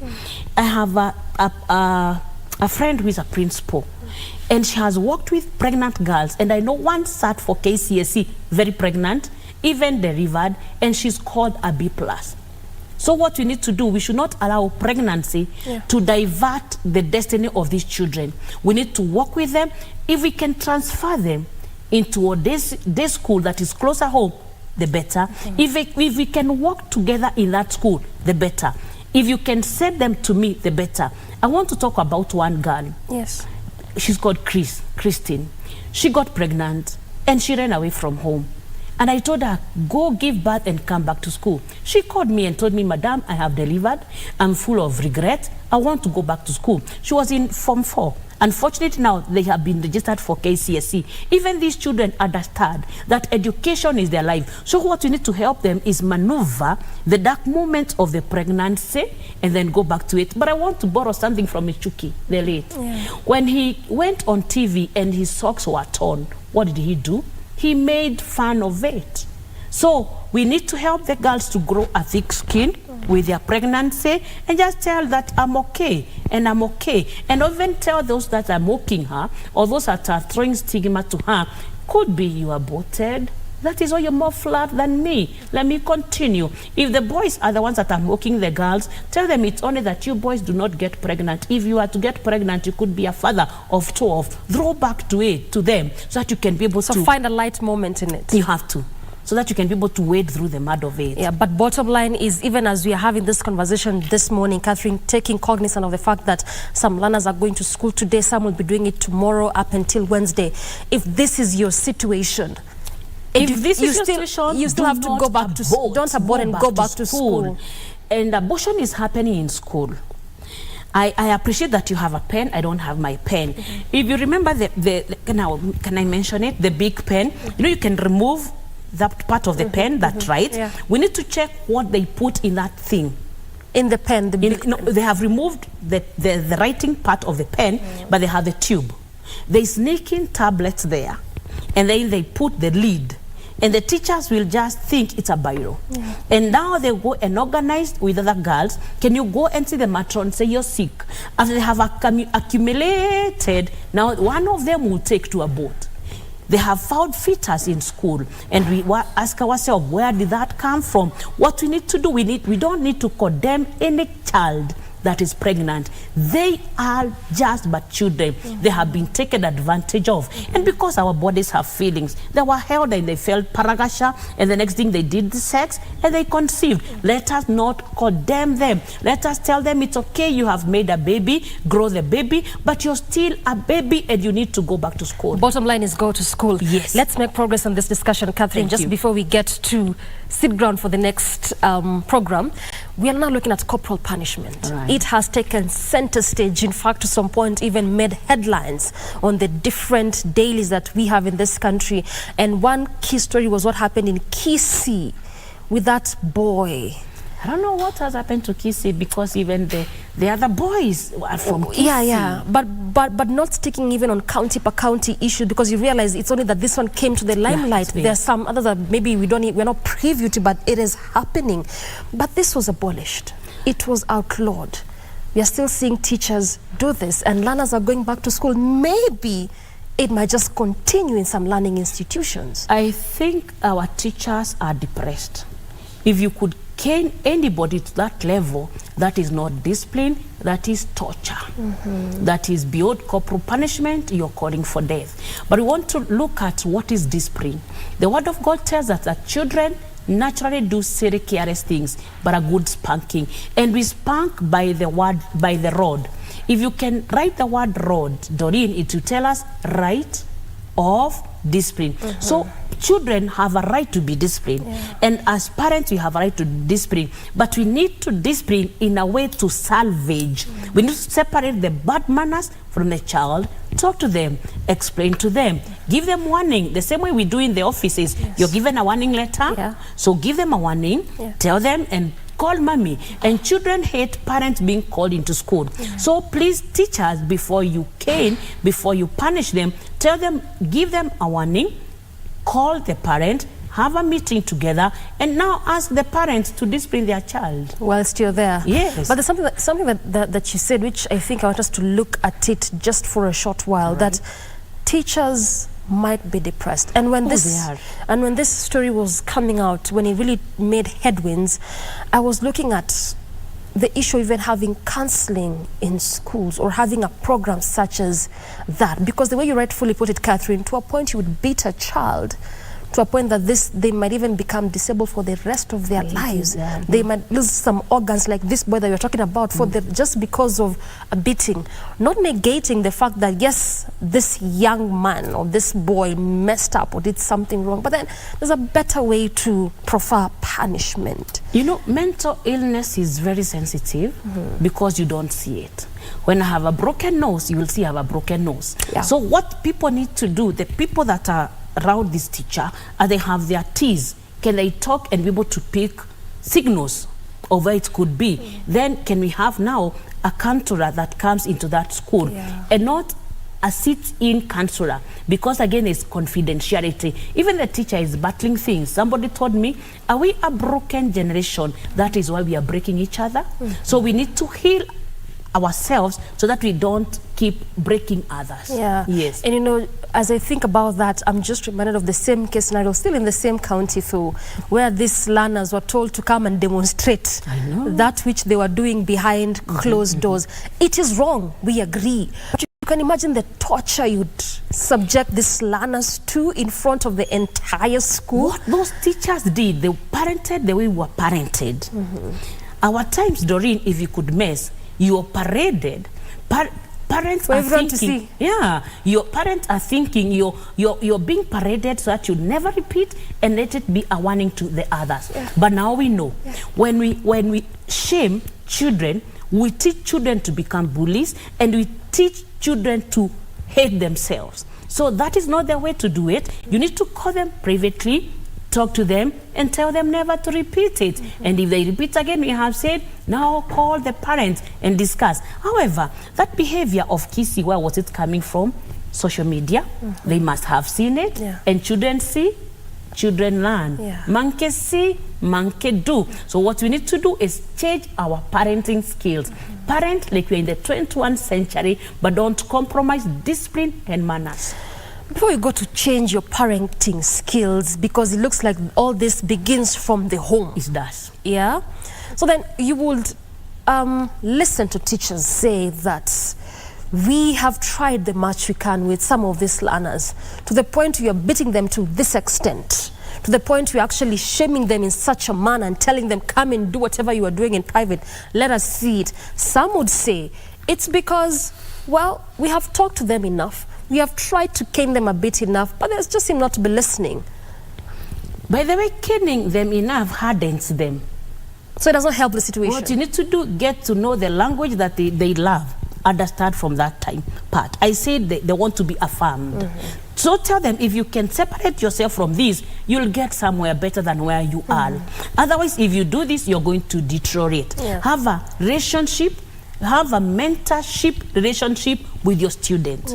And because a class capacity could be 80 of them, what you need to do is also appoint other leaders beneath the teacher that can be able to mentor small groups. But again, teachers, you are trained for teaching professionally, and you have done a module in counseling. Can you be able to reach down before you spank somebody's child? Right. Before you go to JSS and CBC, Catherine, so then what is the best mode of punishment? Do we have like a benchmark, or it is based on a student basis, on a student need basis? Doreen, when we talk to the children about the way they should be disciplined, actually when they come to me for mentorship, there's one that was sent out of school last term. And they went back and told their mother, cane me. Oh, yeah? Because I told them discipline is not something that parents do on you. It's something parents do for you. Yeah, it is for your benefit. So it's for your benefit. So when you sell discipline to them, they are able to appreciate it. Actually, he saved my number as my educator because he was able to see discipline from punishment. We need to realize that discipline comes because of bad behavior. Punishment comes when we are indisciplined.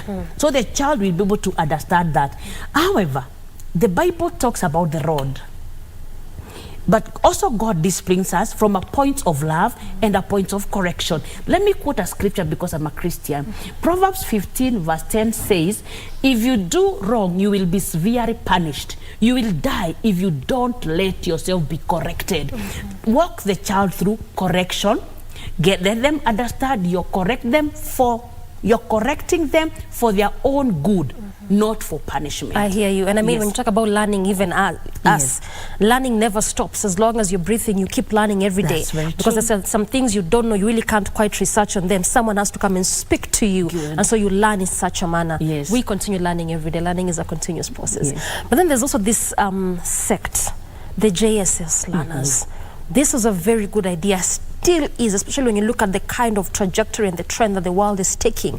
We just don't need people that can sit and write, but also those that can think beyond, can be creative. And that's the whole idea of CBC, skill-based.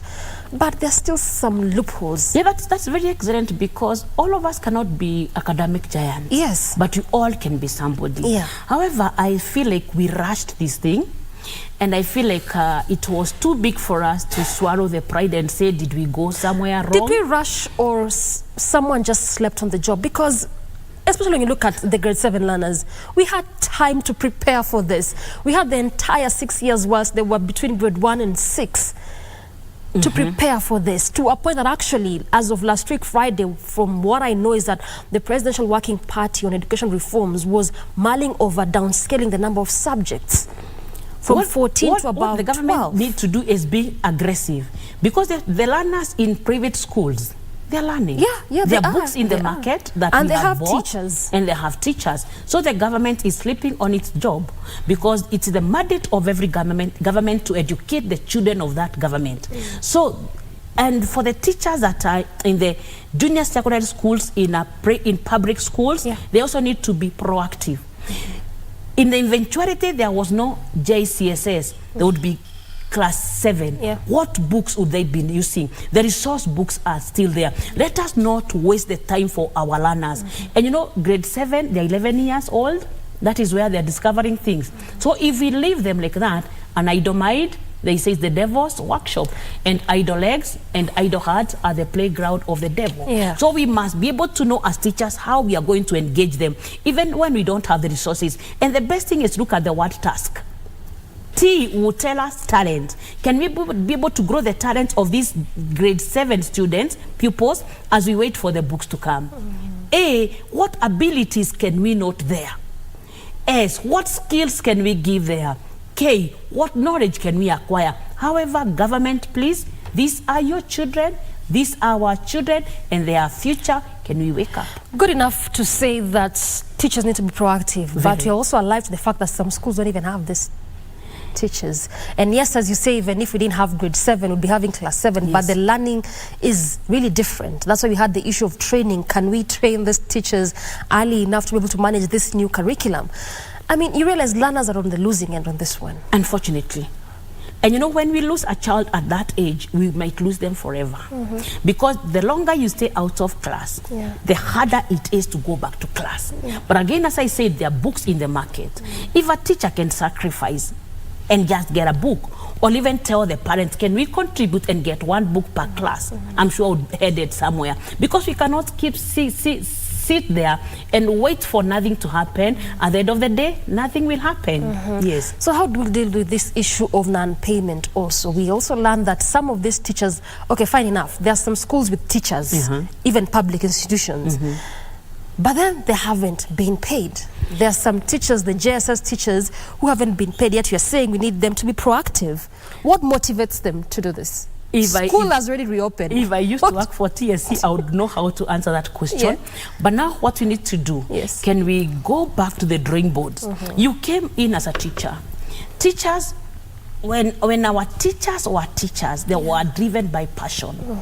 Ask yourself as a teacher, what is going to drive you so that you can drive the processes? Because if you wait for the processes to move, they're moving so slowly and you're also getting wasted away. Because we are going to say the first GSSC was failed by these teachers that were not trained, that are there. What can you do with what you have? Again, we go to the Bible. Moses was asked, what do you have? So the teachers, what you need to do, be proactive with what we have. Government, please pay our teachers so that our learners get the learning they went to do in school. Because all learners are readers and readers are learners. So if they are not learning, what are we doing? We are wasting them. Yes. Difficult as it is, Catherine, especially if you have nothing in your pocket and you really have to be coming to school. But the point you make is really quite also makes a lot of sense, that if it's for the passion, sometimes you really will do it. You have to do it. You will do it. Look at them as your own children. Yes. Because they're on the losing end. If it's a generation. If that is anything to go by, you can imagine since January 23rd.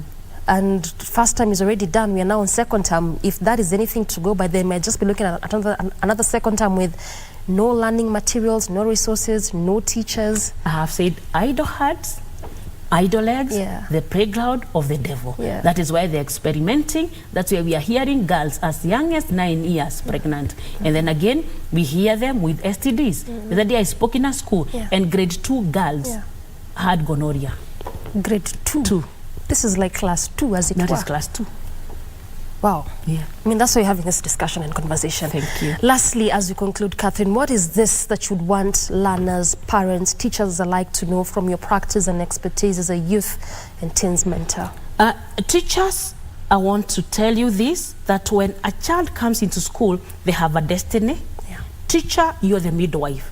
If you don't help the child deliver the baby, at the end of the day, it's going to backfire on you. Parents, we have to sacrifice for our children. If we don't sacrifice for our children, we are sacrificing the children. Society. If you can take an extra child in, please take them in. And for the government, sanitary pads are a need. Condoms are a luxury. Can we ensure that our girls have a packet of sanitary pads per month so that they can be in school, so they don't go again looking for money and they become pregnant? We have to do it all collectively together. Church, do not shy away. You are the voice of God. Speak the truth to the children. And from my heart, I want to wish the learners very well. It's a short time in school. Let them do it the very best. The word of God says, let me quote it Kiswahili. Yes. Mkamate sana elimu, mushike, usimwache aende zake, maana yeye ni uhai wako. Mithali 4:13. Education is your life. That is Proverbs. That is very well. Yes. That is Proverbs. Yeah. Yes. Make sure I get it right. And also for parents to be active in their learners' lives. We understand that economy is tough. We are dealing with the cost of living and we can't overemphasize on that. But the time you lose away from your child will indeed come and cost you. How many times have you had stories of someone who would say, I gave my child everything. I took him or her to the best primary schools, the best secondary schools, the best universities. I even took them abroad. But I'm still having to pay for rehabilitation. As you said earlier on, question an issue of drugs. Yes. So we need to be setting time apart. To our students, let them hear these drugs do not make you cool. Drugs drag you down. They make you a fool. I feel like I've learned something. Good. All right, that has been Catherine Karira, a youth and a teens mentor, definitely just dissecting some of these issues that learners deal with and they face even as they head over back to school, which is actually taking place today, tomorrow, and also some learning institutions which will be reopening on Wednesday. Good place to end this conversation, and ultimately, good morning, Kenya. I believe you have learned a lot, just as I have. Nonetheless, we now sit ground for the next program, actually, I should say, program coming in next. But see you tomorrow.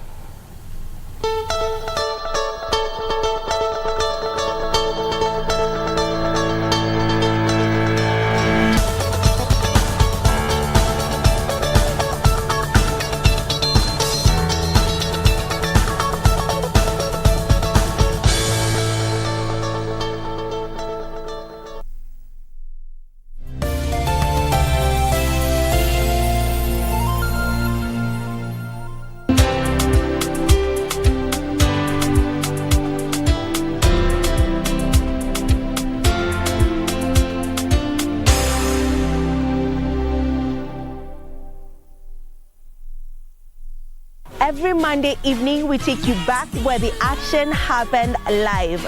We'll let you know what you missed, even if you were present. And our goal is to continue supporting our own. From the latest celebrity buzz, fashion, music, and all manner of youth talents, the Grapevine cameras rove all week to bring you the latest in the enormous entertainment scene. Watch Grapevine every Monday at 10 p.m. and the rerun on Tuesday at 2 p.m. only on KBC Channel 1, baby. Engage us on Facebook and Twitter, #Grapevine on KBC. Let us know what is happening in your area code, because you know what they say, if you did not see it on Grapevine, then it most probably never happened. Bah!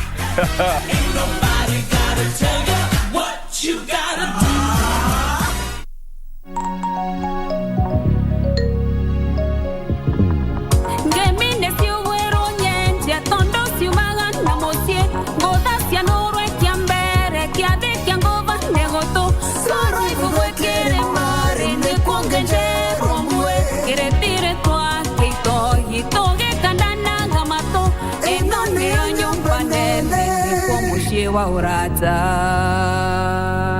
Ngemi FM 103.5. Welcome to Take on Tech. This is the show that keeps you updated on everything you need to know about technology. First of all, the women that are already in tech should be empowered. I've actually studied electrical and electronics engineering, telecommunications option. So basically I'm in the tech sector. The government should empower the girl child in a way that they should venture so much into ICT. There's never a dull moment with us. Tune in every Monday from 10:30 p.m. only on KBC Channel 1.